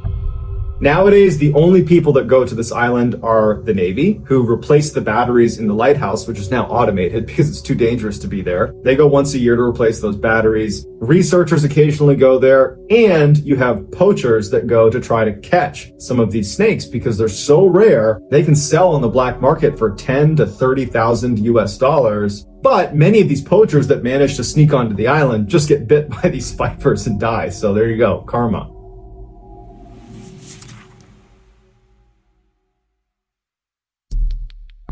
Our next story is called The Sierra Sounds.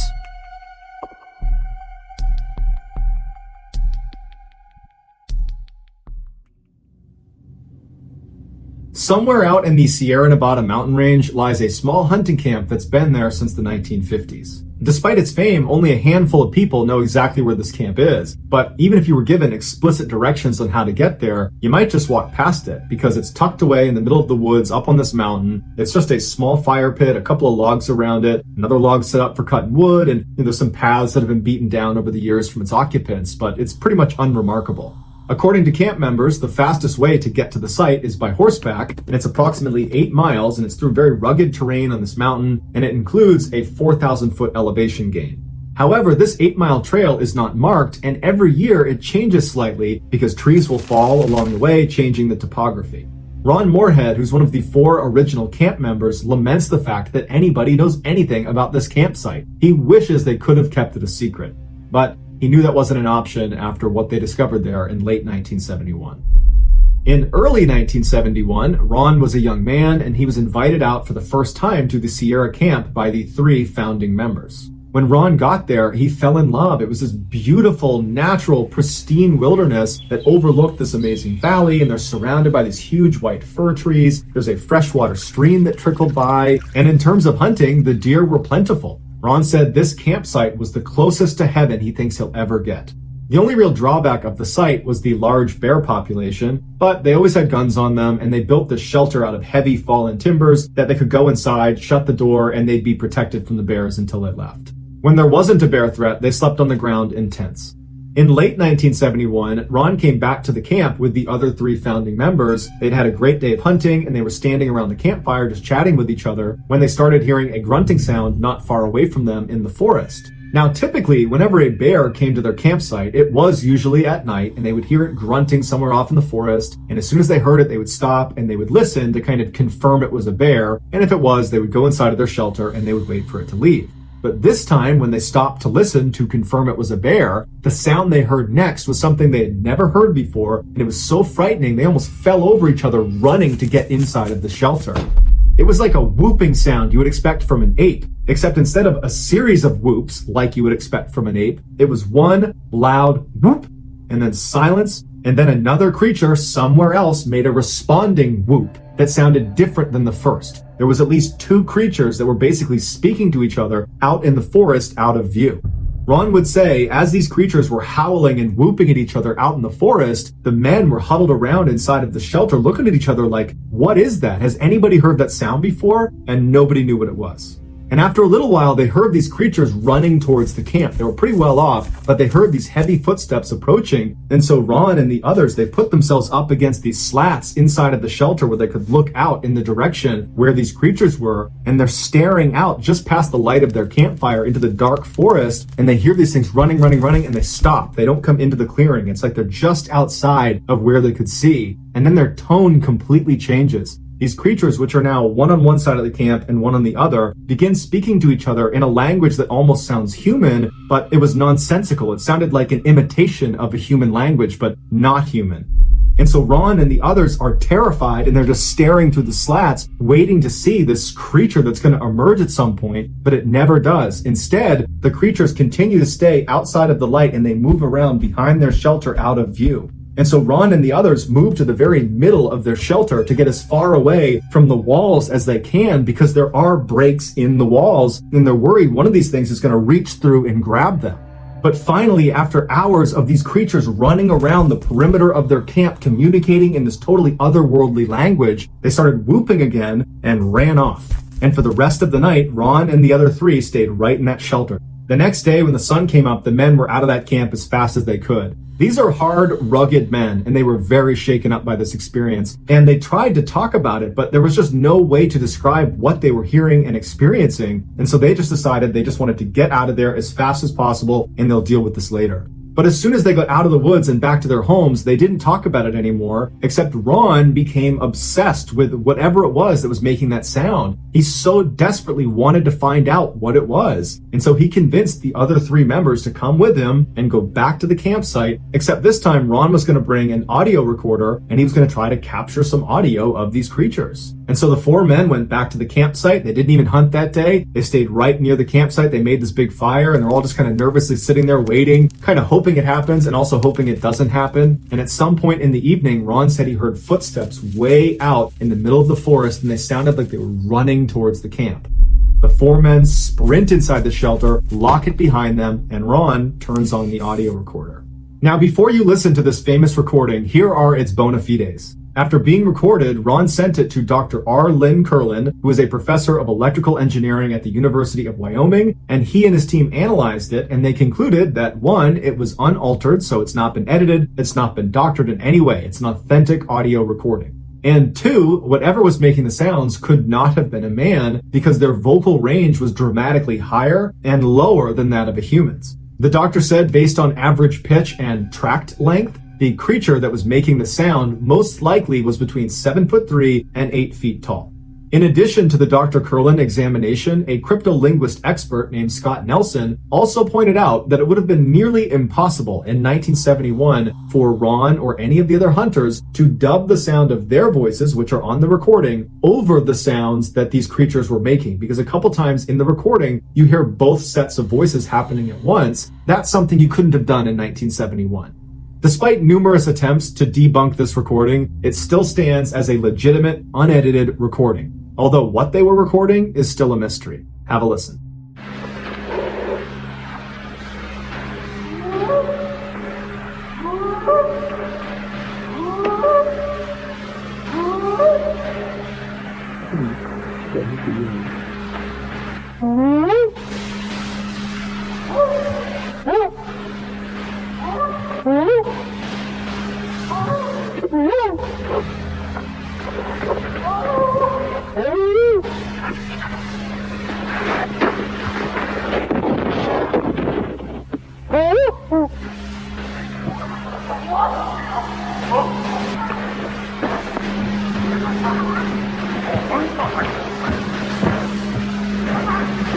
There's two of them across the creek at the big rocks.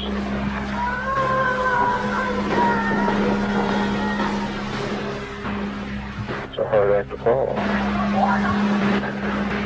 It sounds like he talks to us and they talk to each other. Yeah.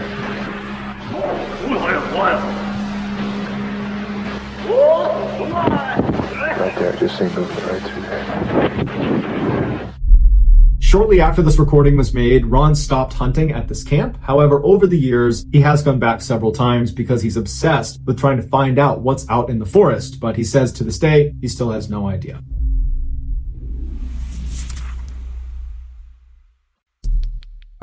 The next and final story of today's episode is called The Palmyra Wolves.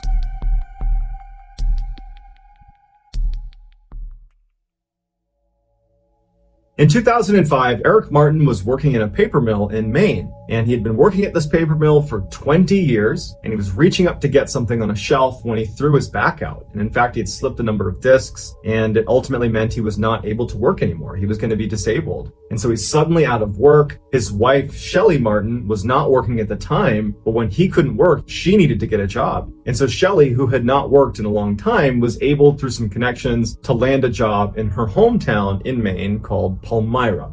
Palmyra was a very small rural community. I mean, we're talking maybe 1,200 people that lived there. They also had a 17-year-old daughter named Chelsea who was not eager to go, but it was the only place they could afford, and so they had to go. Luckily, because Palmyra was such a cheap place to live relative to where they had been living, that for less money, they actually ended up getting a bigger piece of property than they had lived in before. It's this beautiful farmhouse that sat on a whole bunch of acreage, but it was incredibly isolated. You had to go down this bumpy access road to get to their long driveway, and then once you were on the property, you'd look out, and it was just a full 360 degrees of very dense forest that virtually no one was in. There was no nature trails. It was just dark, dense forest everywhere you looked. So even though no one's that happy about it, they end up moving into this farmhouse, and as they're unpacking their truck, Eric picks up one of his many rifles that he owned. Eric came from a long line of hunters. He loved to hunt. It was his favorite thing to do, and he had a whole bunch of guns that he kept. And as he's carrying the rifle into the house, Shelley says, "Oh no, we're not keeping the guns in the house. You have a barn. You're going to put your guns in there."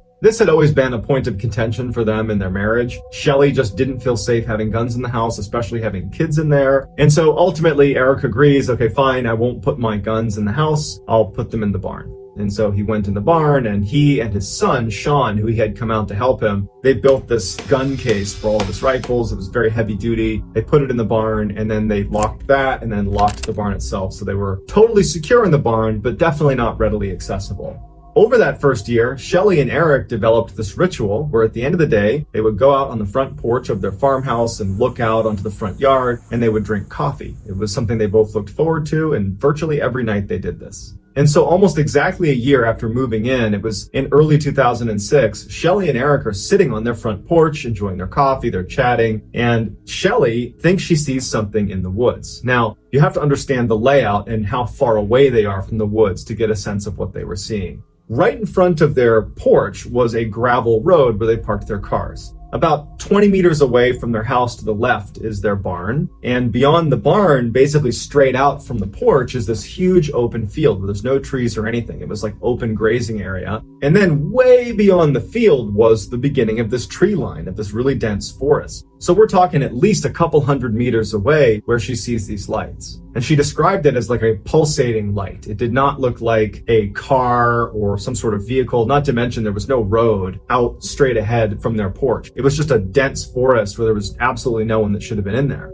Eric immediately, when he sees the lights, he thinks there's a poacher on his property, someone illegally hunting on his property. And so he gets Sean, his son, who did not live with them but was staying the night that night, he gets him to come outside and say, "Hey, do you think that's a poacher down there at the edge of our tree line?" And Sean's like, "I don't know, maybe." Eric decides that he wants to go tell this person to leave his property, and so he asks Sean to come with him. They figured they would just get to the edge of the property and yell out, "Hey, this is private property, you need to leave." As they're walking across the field and they're getting closer to the tree line, the lights, those pulsating lights, begin to fade and disappear back into the woods. And they get all the way up to the tree line and they can't see any lights at all.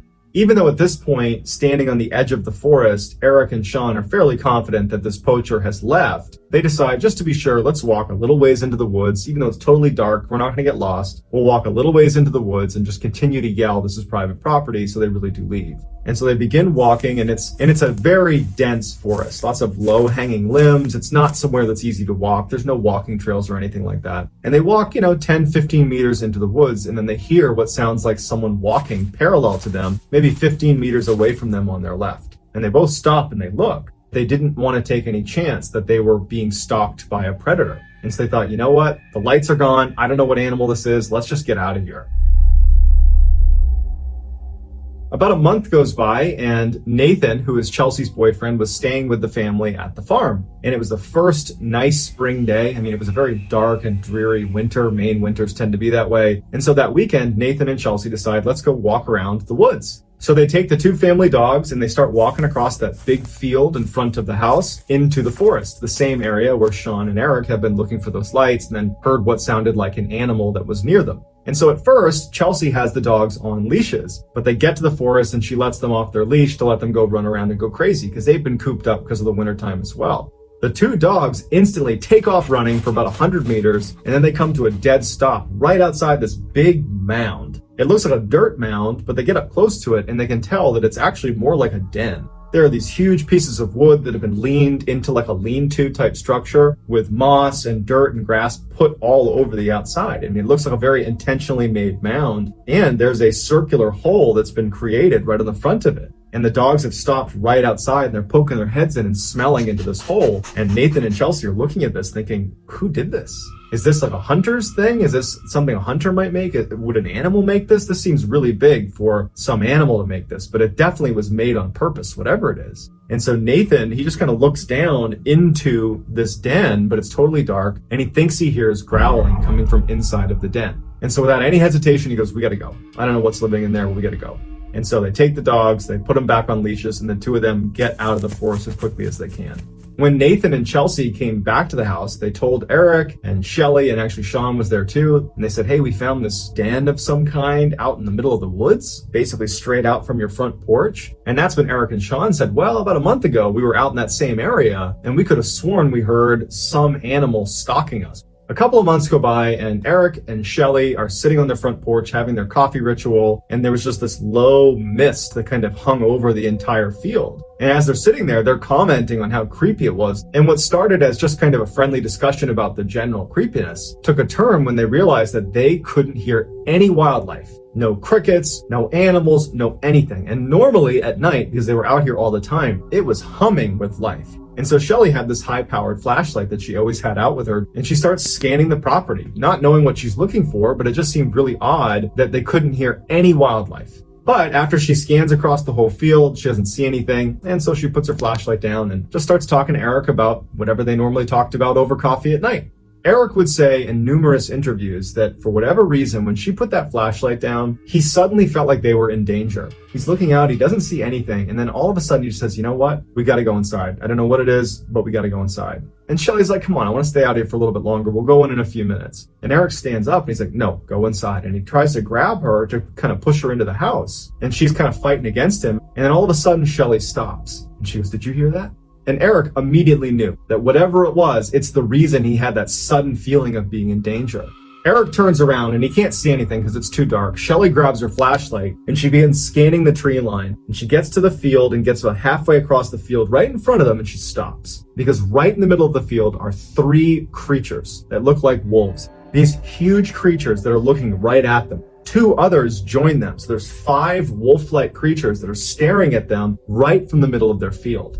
She says to Eric, what are those? And Eric, who's an experienced hunter, he has no idea. He goes, I think they're bears. They could be wolves. We gotta go inside. And so Shelley's just holding the light and they start charging directly at her so fast that she wasn't able to keep the light on them. They were already halfway across the field.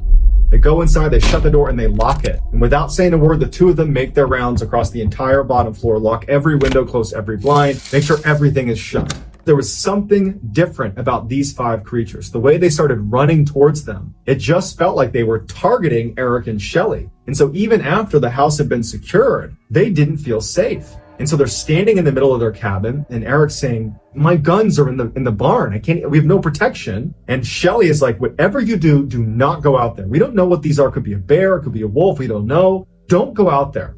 Shelley goes upstairs. She shuts off all the lights. She makes sure all the windows are shut. And then she goes to Chelsea's room, her daughter, and she wakes her up and she says, hey, come here. You got to look at this. And they go to the window and they kind of like poke their head into the window because they don't want to like totally open it up and stare out because they don't want the creatures to see them. But they're kind of poking their head out the window and she's like, look. And standing on the gravel are these 5 creatures that are just standing in a row looking directly at the house. It was like they were waiting for them to come out the front door. They were just patiently standing there looking at the house. It did not look like normal animal behavior at all. And as she's looking, one of the animals looks up at Shelley in the window, and the creature stands on its 2 legs. It gets on its hind legs and looks at her, and Shelley gasps and falls over because the creature's like 8 feet tall. And so Shelley's on the ground looking at Chelsea, and she can't believe what she just saw. It's like her brain can't process that this creature, one, had even seen her. They barely had their head up in the window. But that it stood on its hind legs, that it was so big. What are they doing? Sitting in a row right on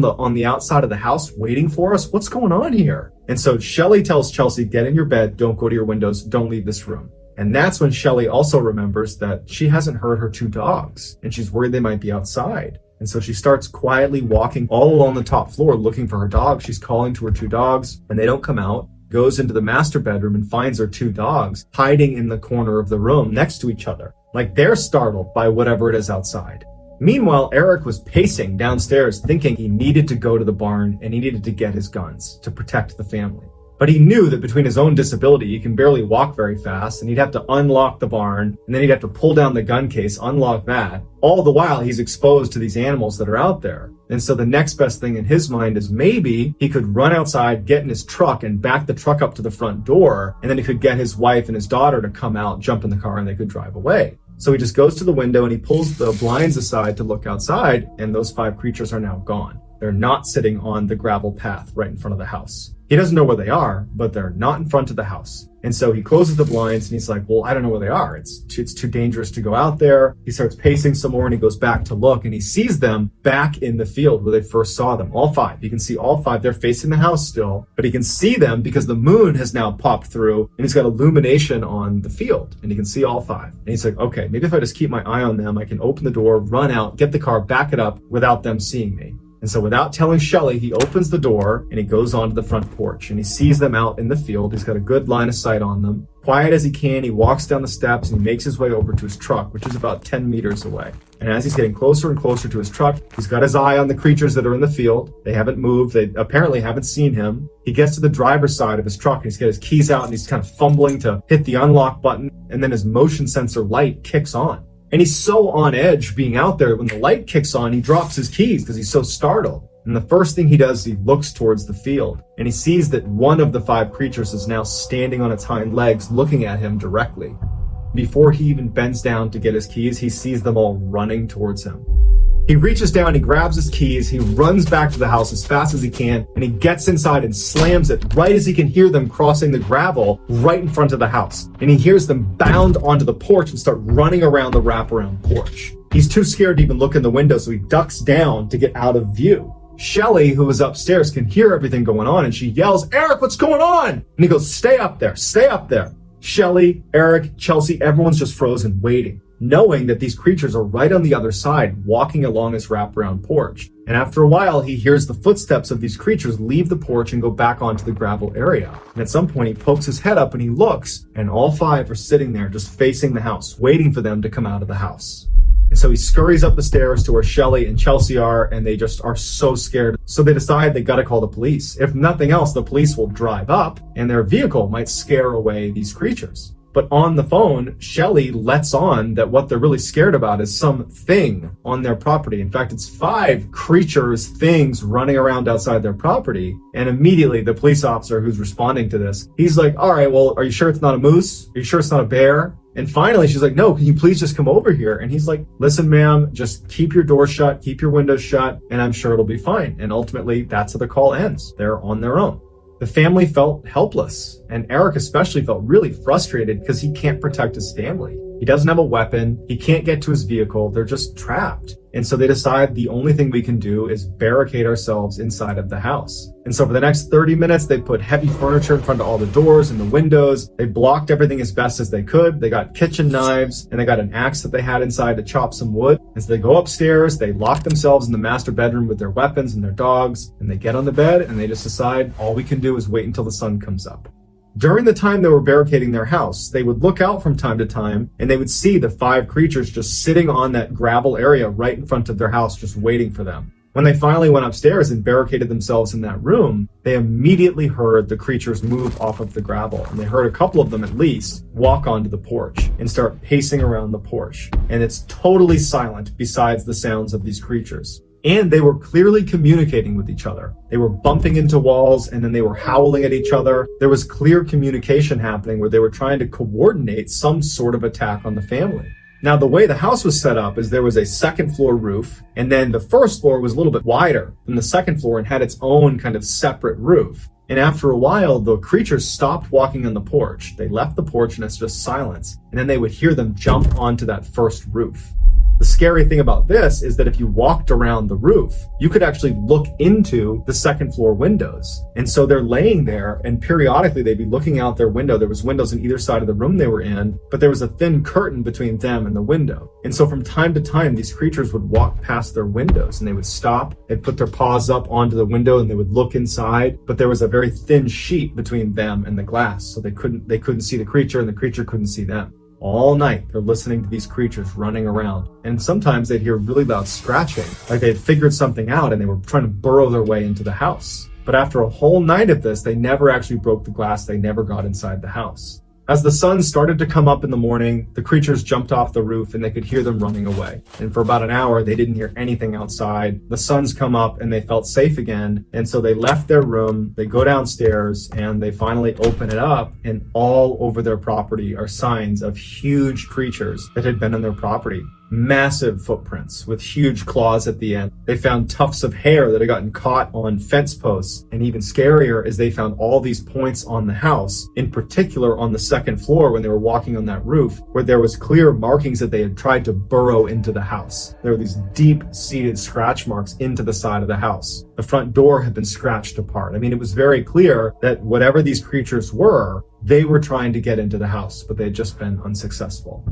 This experience was so traumatic for the family that they sold the house and they moved very quickly after that. And they have not experienced anything like that since they left.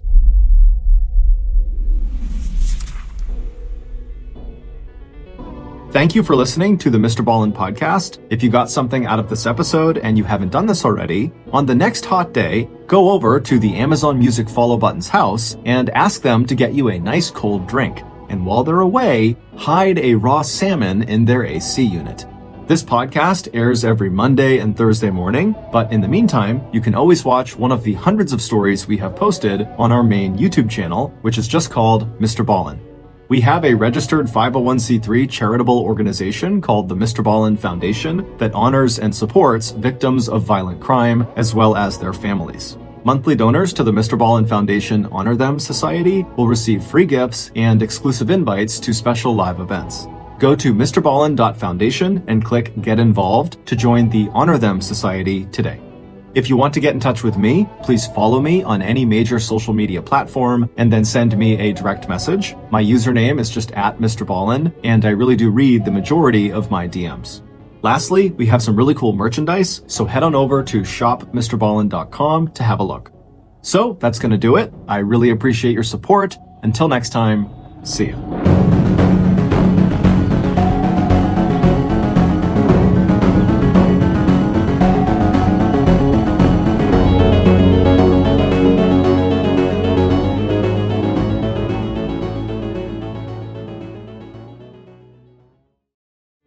One afternoon in the summer of 2001, a man pulled up to a pump at a gas station and began fueling his car. Once his car was full, the man put the nozzle back into its holster, he hopped back inside of his car, and he was about to fire up the engine again when he stopped, because something had caught his attention. There was something or someone moving around outside of his car to the left. But when this man turned to look out the window to see whatever it was, the world suddenly went black and the air outside was filled with the sound of people screaming. But before we get into that story, if you're a fan of the strange, dark, and mysterious delivered in story format, then you come to the right podcast because that's all we do, and we upload twice a week, once on Monday and once on Thursday. So, if that's of interest to you, repeatedly text the Amazon Music follow button saying that they need to call you immediately, but when they do, dismissively tell them you can't talk right now. Okay, let's get into today's story.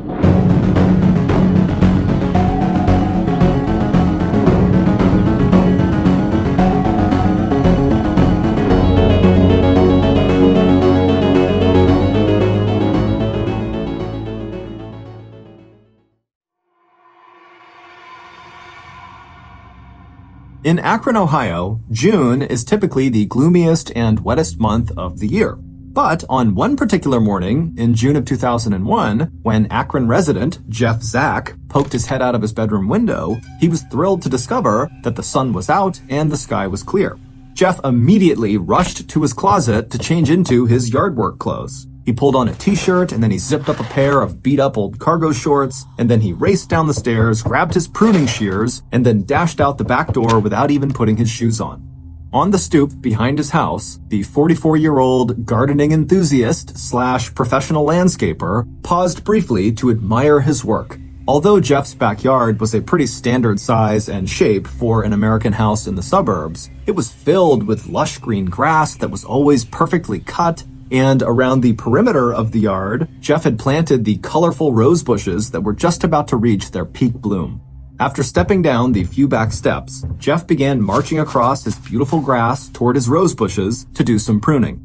As he walked along, he smiled to himself, feeling certain he must have the best landscaping in the whole neighborhood. Jeff was a very competitive guy, and so he loved being the best at things. But as much as he'd love to say that he had some kind of magical touch with plants, the truth was, Jeff just understood how plants worked. Give them the right mixture of sunlight, soil, and water, and plants will reward you with fruit and flowers. Simple.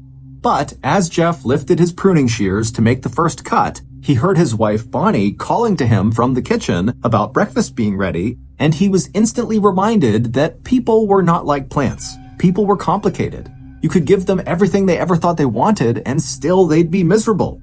And as Jeff cut back the errant stems of his rose bush, he thought about how his relationship with Bonnie was a perfect example of this. Jeff and Bonnie had gotten married 15 years ago. At the time, they wanted the same things in life, stability and family, and they were both very physically attracted to each other. So, logically speaking, their marriage should have worked out perfectly. But it didn't, at least not to Jeff. Even though Bonnie had given Jeff the family and the stability he'd always wanted, and she still was very attractive to him, there were still times when Jeff just could not stand to look at her. And sometimes just the sound of her voice, even when she was doing something nice, like that morning calling out to him to let him know that she had made him breakfast, was like nails on a chalkboard for Jeff. And not because Bonnie was a bad person or bad wife. Really, it was the opposite. She was a great wife who'd given him everything he thought he wanted, but still, Jeff just felt unhappy. And unfortunately, his unhappiness had led to bitter resentment of his wife. However, recently, Jeff had begun telling himself that it was him who needed to make changes, not his wife. And so, over the last month, Jeff had been making a very conscious effort to be kinder, more patient, and less hot-headed when he was around his wife and also his son. But every day was a struggle. After cutting one more stem on his rose bush, Jeff stood up and walked back over to the door leading into the house. He paused just outside of it and took a few deep breaths to calm down. He knew he felt annoyed with his wife for really no other reason than he heard her voice, but he told himself today he would do his best to be a better husband and a better father. Jeff wiped his feet on the mat and then he opened the door and stepped inside. Less than an hour later, Jeff had fallen back into his old angry ways and was screaming at his wife Bonnie for no apparent reason and saying he wanted a divorce. Moments later, Jeff was storming outside, slamming the front door behind him. Once outside, Jeff clambered into his Ford Explorer SUV parked in the driveway, and after firing the engine up, he flew out of the driveway and just started driving. For the next couple of hours, Jeff drove around the city aimlessly, honking and yelling at other drivers, and just kind of generally taking out his anger on anyone who happened to come near him.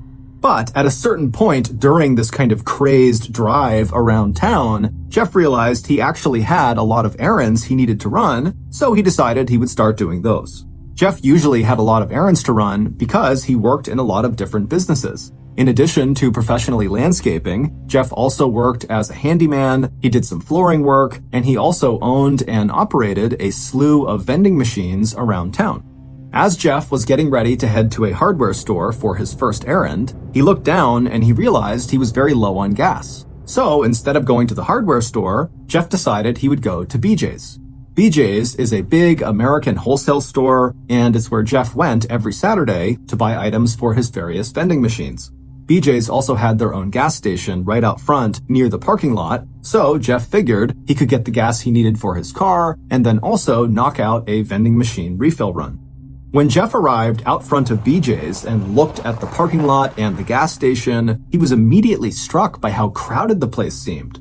Now, BJ's is a very popular store, and the parking lot is usually full of people, but this day it just seemed like there were way more people than usual. But when Jeff looked at his watch and saw the date, he knew why. It was Saturday, June 16th, the day before Father's Day, and so most likely, all these people were here getting all the things they would need for their celebration the next day. Things like hot dogs and hamburgers, chips, soda, lawn chairs, charcoal for grills. Father's Day is a big cookout day in the US. And as Jeff thought about Father's Day, his heart sunk. What a terrible father and husband he had been that morning, yelling at his wife and slamming the door on the way out. Suddenly, all Jeff wanted to do was rush home, say he was sorry, and give his wife and son a big hug. So he whipped his Ford Explorer into the gas station right up alongside an open pump, and as quick as he could, he got to work getting the nozzle into his car to start filling up. There were so many vehicles moving in and out of the gas station that Jeff didn't even notice the motorcyclist in the full-faced helmet pull up right behind him. After filling his car's tank and then putting the pump back in the holster, Jeff climbed back inside of his car. And there, sitting behind the wheel, Jeff glanced over at all the happy families buzzing around the BJ's parking lot, loading their Father's Day celebration goods into their cars, and as he watched, Jeff felt another pang of regret about how he had acted that morning. Luckily, he'd be home soon, he could apologize, and maybe even salvage a fun Father's Day the next day. But before Jeff could fire up his car's engine, the motorcyclist in the full-faced helmet that had pulled up behind Jeff walked up to Jeff's driver's side window. Jeff noticed him and looked up at him through his window very inquisitively, and as he did this, the motorcyclist casually raised a .38 caliber handgun from his waist, he aimed it at the glass, and fired a single shot directly into Jeff's face. Jeff's head fell forward onto the car's horn. And suddenly, between the sound of the gunshot and the sound of Jeff's car horn, which was now just blaring constantly, everyone at the gas station and in the nearby BJ's parking lot was thrown into a sudden panic. That is, everyone except for the motorcyclist who had just shot Jeff. While everyone else was screaming and running around and trying to figure out what was going on, the motorcyclist simply turned around, walked calmly back to their bike, and then rode away from the scene as if nothing happened. One of the people who actually saw the shooting take place was the gas station attendant, and within 30 seconds of the shooting, this attendant was on the phone with 911. But by that point, it was already too late for Jeff. He was dead. Jeff had been murdered in front of dozens of people in one of the most crowded shopping centers in the city, and yet, when police arrived just a few minutes after the 911 call, they would discover that not a single witness could actually identify the shooter. In fact, nobody could even say for sure if the shooter was a man or a woman. All that anyone could remember was that the motorcyclist had been wearing a full-faced helmet and that they were riding a green and white Ninja motorcycle. Given the cold-blooded nature of the murder and the fact that it was done in broad daylight in public, the police knew it was only a matter of time before the news of what happened found its way to the victim's family, Jeff's family. To ensure that that was not how the family learned about Jeff's death, not long after arriving on scene and identifying Jeff, police officers radioed back to the station to tell the chief that someone needed to go to Jeff's house ASAP to break the news. 15 minutes later, a pair of detectives arrived in front of Jeff's perfectly landscaped two-story home. And when Jeff's wife, Bonnie, opened the door, the police were apologetic but direct.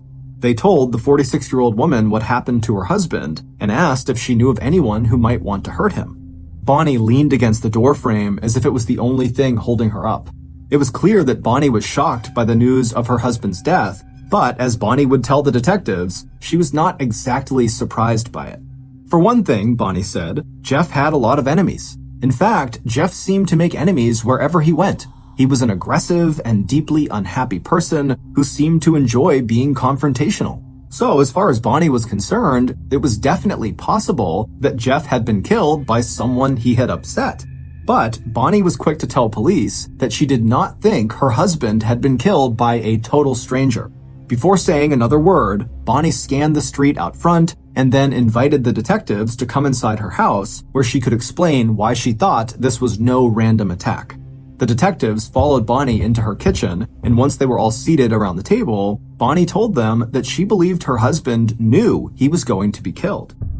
She said about a month earlier, Jeff had started acting different. Bonnie admitted that for years, Jeff had been emotionally and physically abusive with her. He also cheated on her constantly, and sometimes, as recently as that morning, he threatened to divorce her. But lately, Bonnie told them, he'd been generally kinder to her, all things considered, which was very noticeable, and he had also begun saying strange things to her that seemed to indicate that he thought he was going to die soon. Bonnie said that 3 weeks earlier, Jeff had taken her down into their basement to show her where he kept his financial papers.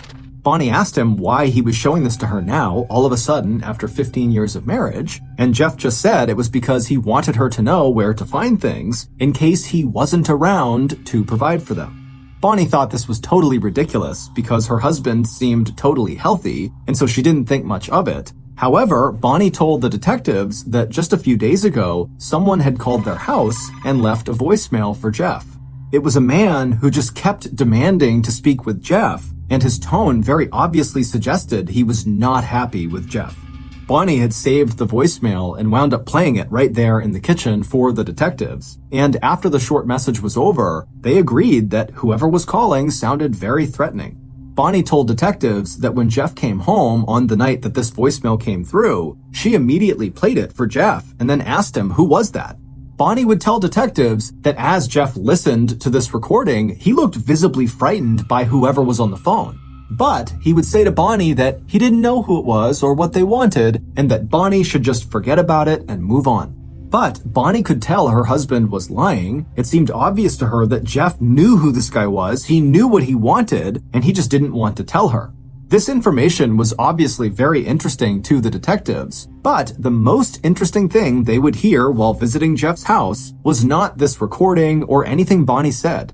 Instead, it was something Jeff and Bonnie's 12-year-old son said.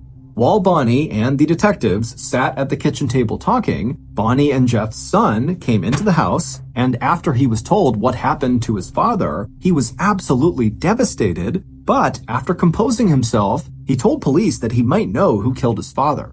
He said just one night earlier, he had been watching TV with his dad when out of the blue, his dad, Jeff, turned to him and said, "If anything happens to me, Ed George did it." At the mention of this name, Ed George, the detectives' ears perked straight up because they knew who Ed George was. In fact, pretty much anyone who lived in Akron, Ohio, knew who Ed George was. Ed was one of the wealthiest men in Akron, and he owned one of the city's most popular institutions, a place called Tangier. Tangier was part restaurant, part nightclub, and part banquet hall. And over the years, it had played host to major celebrities and personalities, ranging from the Beach Boys to Tina Turner to President George H.W. Bush, and years later, his son, President George W. Bush. There had always been rumors that some of Ed's wealth might be tied to organized crime, but those rumors had never been substantiated. And as far as anyone could tell, Ed was an upstanding citizen. He was an active member of the Catholic Church and a devoted father of 7 kids. So why had Jeff told his son that Ed might hurt him someday? After talking for a while with the son and with Bonnie, the detectives left for the night. The next morning, when the detectives went into the station, they told their colleagues about what Jeff had told his son about Ed George. And in that moment, one of the detectives, a guy named Paul Callahan, suddenly remembered a strange interaction he'd had with Ed about 6 months back.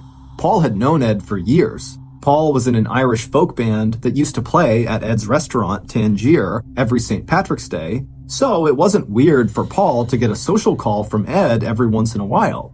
But 6 months ago, when Ed called Paul on his office line at the police station, it was not for a social call. On this call, Ed told Paul that some guy had been harassing his wife, Cindy. Paul asked Ed if he knew who this guy was, and Ed said yes. Paul said, okay, who is it? But Ed said he didn't want to tell Paul. He also said he didn't want to file a police report. At first, Paul was confused by this, but he sensed that maybe Ed was just looking for some advice on how to handle the situation on his own. So Paul told Ed to just go confront the guy and tell him to leave Cindy alone. Ed said, okay, thank you, and then they both hung up. Now, normally, Paul might have just forgotten about a call like this. Except, this was not the only time Ed called Paul about this guy who was harassing his wife. In fact, just 2 weeks earlier, so roughly 5 months after this first call Paul got from Ed, and only 2 weeks before Jeff's murder, Ed called Paul again to say this guy was still harassing Cindy. After Paul finished telling his colleagues about these strange calls he got from Ed, the whole police department quickly began to wonder if maybe the guy who was harassing Ed's wife was actually Jeff, and maybe Ed did confront Jeff about it, and in the process of this confrontation, Ed killed Jeff. Regardless, the police knew they needed to figure out why Jeff had told his son that he thought Ed was going to hurt him. And who better to ask than Ed himself?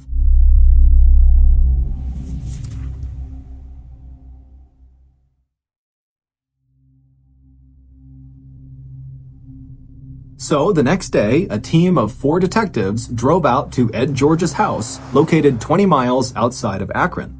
The house was actually more like a compound. It sat on 18 acres of land and was made up of 2 big buildings. There was the main house, which was a whopping 8,000 square feet, and then there was the second house, which was a separate 4-bedroom home just for Ed and Cindy's servants. The detectives had all heard about how big Ed's property was, but when they turned off the main road and began driving up Ed's long driveway, they were all stunned by the sheer size of everything. The detectives reached the end of the driveway and parked right near the front steps of the main house. Then they climbed out of their vehicle and walked up to the front door and they knocked. A moment later, they heard shuffling feet coming from inside the house. Then the door slowly opened and the detectives were met with one of the George family's nannies. After the nanny said a quick hello, she asked the detectives what they were doing there. And when they explained the situation, the nanny said that Ed was actually not home at the moment. He was out golfing and wouldn't be back for a while. But she said Ed's wife, Cindy, was home if they wanted to talk to her. The detectives tried to act casual. They said, okay, yeah, sure, we'll talk to Cindy. But secretly, the detectives were actually thrilled about the prospect of talking to Ed's wife without Ed around to supervise. The detectives knew Cindy from Tangier. She often acted as the hostess. She was warm and charismatic, and she was also extremely beautiful. In fact, just 1 year earlier, Cindy had placed 3rd in the Mrs. Ohio America pageant. But when 47-year-old Cindy emerged from her wing of the house, she looked extremely frail and broken down. The mother of 7 smiled a weak smile and then invited the detectives to join her in one of the family's large sitting rooms. Once they were all settled in, detectives explained that they were there to ask some questions about the death of Jeff Zach. Cindy was nervous, but she told them she would do her best to answer all of their questions. When asked what her husband, Ed, had been doing on the morning that Jeff was murdered, she said he had spent the entire morning at Tangier dealing with a drainage issue. As for her own whereabouts that morning, Cindy said that she was at home with her 7 kids getting everybody ready to go to a friend's wedding that was being held later that afternoon. When the detectives eventually shifted the conversation and asked Cindy directly if Jeff had been the person who was harassing her, Cindy seemed taken aback that they knew about that, but after taking a breath, she looked down and said, yes, he was. Cindy said that Jeff had actually been a friend of the family for many years, but at some point earlier that year, he just started calling the house incessantly, asking to talk to Cindy. When asked, Cindy said she did not know why Jeff was calling so much or what he wanted to talk to her about, but she didn't say it confidently, and as she said this, she looked kind of troubled. To the detectives, it seemed like Cindy might be hiding something about Jeff, but she also seemed totally scared about it, so the detectives very gently followed up with another similar question to try to figure out what Cindy knew. They said, well, even if you don't know why he was calling you, could you maybe just take a guess as to what he wanted?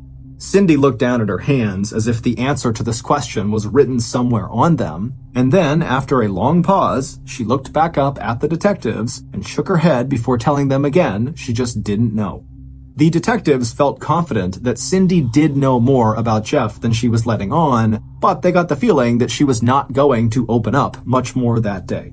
So they very politely wrapped up the conversation, thanked Cindy for her time, and then they made their way back outside to their car and headed back to the station. The next morning, Paul called his old friend Ed and asked him if he wouldn't mind coming into the station so they could ask him some questions about Jeff Sack's murder. Ed responded by saying, of course, me and Cindy will be there soon. But neither Ed nor Cindy would come down to the police station that day. Instead, about an hour after that phone call with Paul, Ed's lawyer showed up at the police station and walked straight up to Paul's desk and informed the detective that his client, Ed George, would not be participating in this investigation. The lawyer then turned around and left. Paul was stunned. He felt like if Ed was innocent, he never would have sent his lawyer in like that. But without evidence tying Ed to Jeff's murder, there was really nothing the police could do. Over the next few weeks, the police tried calling Ed and Cindy's friends and relatives in the hopes that someone would be willing to shed some light on what happened between Ed and Cindy and Jeff. But one after another, Ed's friends and family all declined to speak with law enforcement and just told the detectives to speak with their lawyers instead. And these lawyers, the detectives would discover, were all being paid for by Ed. But again, despite how guilty Ed looked, without evidence, there was really nothing police could do about Ed or how he was conducting himself. So the detectives had to go back to the drawing board. They spent days reviewing the crime scene photos and reading witness statements and playing Bonnie's voicemail tape over and over again, but none of that got them anywhere. And then, one day, the detectives realized they'd missed something. The detectives were sitting around at a conference table talking in circles about the case when one of the detectives picked up a photo of the George family, and this detective immediately noticed something. In this photo were Ed and Cindy and their 7 kids. 2 of their kids were adopted, and so of course they looked nothing like Ed or Cindy. But as this detective stared at this photo, they noticed that 4 of the 5 biological children looked exactly like Ed and Cindy. But the 5th biological child, the youngest, the 8-year-old, looked nothing like Ed or Cindy. Instead, this youngest child looked just like the murder victim, Jeff Sack. The detective who noticed this turned the photo around to show her colleagues, and after looking it over, they all agreed. And if this 8-year-old child was indeed Jeff's child, not Ed's, then the child was clear evidence of an affair happening between Cindy and Jeff, which would give Jeff a reason for wanting to call Cindy all the time, and it would give Ed a motive for wanting to kill Jeff. When the detectives brought this theory to the county prosecutor's office, they agreed there was enough evidence to get a warrant that would force the Georges to take a paternity test. So that's what they did. The warrant was issued, and on August 24th, 2001, a little more than 2 months after Jeff's murder, Ed and Cindy, along with the 8-year-old youngest child, arrived in a doctor's office to take a court-ordered DNA test. And sure enough, when the results came back 3 weeks later, it would show that Jeff was the father of this child, not Ed. The George family was notified by phone, so the detectives didn't get to see how Ed or Cindy reacted to the news, but when the results of this paternity test made it to the local press, people were absolutely shocked. Ed and Cindy were like local celebrities, and they seemed like the perfect couple. So this news about Cindy's affair quickly swept through the city, and soon locals would begin openly speculating about the possibility that Ed had hired a hitman to murder his wife's lover, Jeff. And it wasn't just the locals who thought this was what happened. The police also suspected that this was a professional hit. And so they began scouring Ed's phone records, his bank statements, and questioned every Tangier employee willing to speak to them in order to find the evidence they needed that proved Jeff's murder was an assassination paid for by Ed. But after months of looking, they found nothing, and so it was starting to look like this case was going to go cold. However, about 1 year after the murder, a new tip would come into the station that would lead the detectives in a roundabout way to the home of a 40-year-old single mother named Christine Todero, and she would break the case wide open. Christine seemed to have no apparent connection to the case, but she believed that her ex-husband was the masked motorcycle-riding hitman, the man who killed Jeff Zack. And the reason she believed this was because one time, when she was speaking on the phone with her ex, he made this joke about him being the killer. But Christine suspected he was not actually joking, because during her brief marriage to him, 35-year-old John Zaffino had been violent and dangerous. In fact, Christine left him because he punched her 13-year-old son in the face and, in a separate incident, broke Christine's arm intentionally. When Christine listened to the mysterious voicemail that Jeff's wife Bonnie had shown police, where some guy was demanding to speak to Jeff, Christine's eyes shot wide open and she said, "Yes, 100%, that is my ex-husband, John." After that, detectives would run a search on any and all vehicles registered in John's name, and by noon, they had a full report in their hands. Everybody at the station got a copy of this report, and together, the detectives reviewed it line by line, scanning for anything that could tie John to Jeff's murder. And within minutes, the detectives found what they were looking for. According to the report, in May of 2001, less than 1 month before Jeff's murder, John had purchased a motorcycle from a dealership outside of Akron. And when police called that dealership, the manager told them that the bike John had purchased was a black ninja-style bike with a green stripe, just like the one ridden by the person who killed Jeff. Detectives would also discover that in that same month, John had also purchased a weapon, a .38 caliber handgun, the same kind of gun that killed Jeff. But while John certainly looked like the prime murder suspect, there were still 2 questions the detectives were struggling to answer. The first was, why would John do this? There was no connection between him and Jeff whatsoever. So was he just a hitman, potentially hired by Ed? Nobody knew. The second question was, how could John afford the very expensive motorcycle and gun? The police had done a lot of digging on John, and they knew he did not have very much money. In fact, John was so deep in debt, he couldn't even afford his own apartment. The police would spend months searching for the answers to these 2 general questions, and by the time John was arrested in September of 2002, detectives would be convinced that both of these questions actually had the same answer, and that answer was Sparky. Sparky was the nickname John had given to a woman he met one night in the summer of 2000, about a year before Jeff's murder. That summer, John was standing outside of a restaurant in Akron when he saw this woman, Sparky, walking toward her car. She was beautiful, she was alone, and to John, she looked really sad. So John walked up to her and started a conversation. And quickly, in this conversation, Sparky would tell John that she was married, to which he said he didn't care because he was married too, to Christine.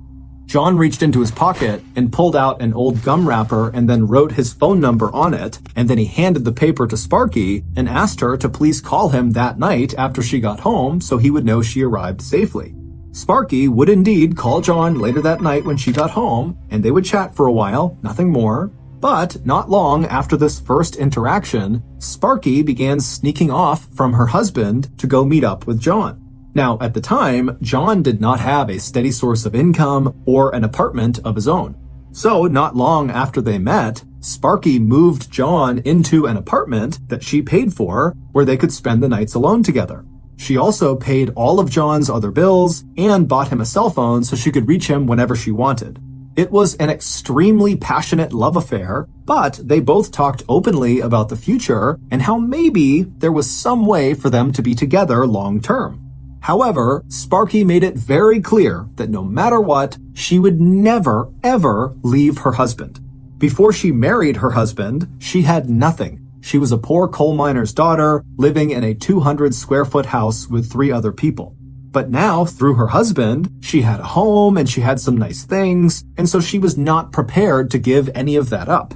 However, things in Sparky's married life were far from perfect, as John would find out one night in January of 2001, roughly 6 months after meeting Sparky. That January night, Sparky called John hysterically crying. She told him that an ex-boyfriend of hers was giving her serious problems. It would turn out John was not the first man Sparky had had an affair with. It would also turn out that this other guy was not technically Sparky's ex-boyfriend, at least not yet. Sparky had been seeing this other guy for nearly a decade, and she had tried to break it off with him many times in the past, but each time, he always figured out a way to rope her back in. But now that Sparky was with John, she finally had the courage to tell this other guy that it was really over. And so she had told him that she did not want to see him again or have any contact with him whatsoever. And this made the now ex-boyfriend absolutely furious. He started threatening to hurt Sparky and her children, and he threatened to expose their secret relationship to the public. Sparky was terrified and didn't know what to do. John's reaction to all of this was not being upset with Sparky for seeing another man. Instead, John's reaction was fear. He was scared that if this ex-boyfriend exposed Sparky, then Sparky's husband would divorce her, and suddenly Sparky wouldn't have all that money that she got from her husband, and so Sparky would not be able to pay for John's life. Because remember, Sparky is paying for John's apartment, she's paying all his bills, she's paying for everything. And so John couldn't have that happen. He needed to make sure Sparky and her husband stayed married for his sake. And so naturally, a plan was made to murder Sparky's very troublesome ex-boyfriend, whose real name was Jeff Sack. No one knows for sure if Sparky or John initiated this murder plan, but what investigators do know is that in May of 2001, about 1 month before Jeff Sack was murdered, Sparky withdrew $5,300 from her bank account. And then 3 hours later, John used that same amount of money to buy the black Ninja-style bike with the green stripe. Also that same month, John purchased a handgun from one of his colleagues at the trucking company where he worked. A couple weeks after that, John quit his job at the trucking company because, as John told one of his colleagues, his girlfriend was going to be, quote, setting him up in business. 1 week later, on Saturday, June 17th, 2001, the day before Father's Day, John suited up in full-body leather and put on a full-faced motorcycle helmet over his head. Then he rode his brand new motorcycle to BJ's Wholesale to wait for Jeff. John knew that Jeff would most likely swing by BJ's at some point that day because usually on Saturdays, Jeff would go to BJ's to buy candy to restock his vending machines. And so, at 11:49 a.m., Sparky, aka Cindy George, mother of 7, called her lover and hitman, John, on the cell phone she had bought for him. The pair talked on the phone while John rode in circles on his motorcycle around the BJ's parking lot, hoping, praying that Jeff would show up. That call would end at 11:56, just as John spotted Jeff pulling into the parking lot in his Ford Explorer. As Jeff pulled up to one of the gas pumps, John pulled up right behind him. Then, after Jeff had fueled his vehicle and gotten back inside, John got off his motorcycle, pulled the handgun out of his saddlebag, and then walked right up to Jeff's driver's side window, aimed his gun, and fired a single shot directly into Jeff's face. In the confusion that followed, John managed to hop back on his motorcycle and ride quickly away from the scene without being followed. About 20 minutes later, when he'd reached a safe distance from the crime scene, he called Cindy again. We don't know exactly what was said on that call, but it's assumed that on this call, John told Cindy that he had just killed Jeff and that she no longer had to worry about her marriage to Ed falling apart. But, of course, whatever peace that murder brought for Cindy and John was short-lived. Because in June of 2003, almost exactly 2 years after Jeff was murdered, John was convicted of murder and sentenced to life in prison. Cindy would be arrested a year and a half after John went to jail, and then 11 months after her arrest, Cindy would be convicted of conspiracy to commit murder and sentenced to life in prison as well. However, Cindy's conviction would not stand. Less than 2 years after being sentenced, her conviction was overturned on appeal. The justices ruled that the evidence presented in her trial was insufficient to prove her guilt. And so, on March 22, 2007, almost 6 years after the murder of Jeff Zack, Cindy George was released from prison. And waiting for her outside the prison walls were her 7 kids and her husband, Ed. After a long, tearful embrace, the family hopped into a car and took Cindy back to their giant estate outside of Akron, where she and her family still live today.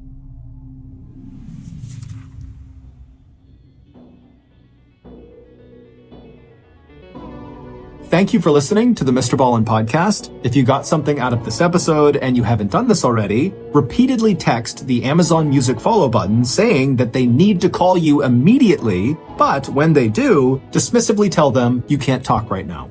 This podcast airs every Monday and Thursday morning, but in the meantime, you can always watch one of the hundreds of stories we have posted on our main YouTube channel, which is just called MrBallen. Consider donating to our charity. It's called the MrBallen Foundation, and it provides support to victims of violent crime as well as their families. Monthly donors to the MrBallen Foundation Honor Them Society will receive free gifts and exclusive invites to special live events. Go to MrBallen.Foundation and click Get Involved to join the Honor Them Society today. If you want to get in touch with me, please follow me on any major social media platform and then send me a direct message. My username is just @MrBallen, and I really do read the majority of my DMs. Lastly, we have some really cool merchandise, so head on over to shopmrballen.com to have a look. So that's going to do it. I really appreciate your support. Until next time, see ya.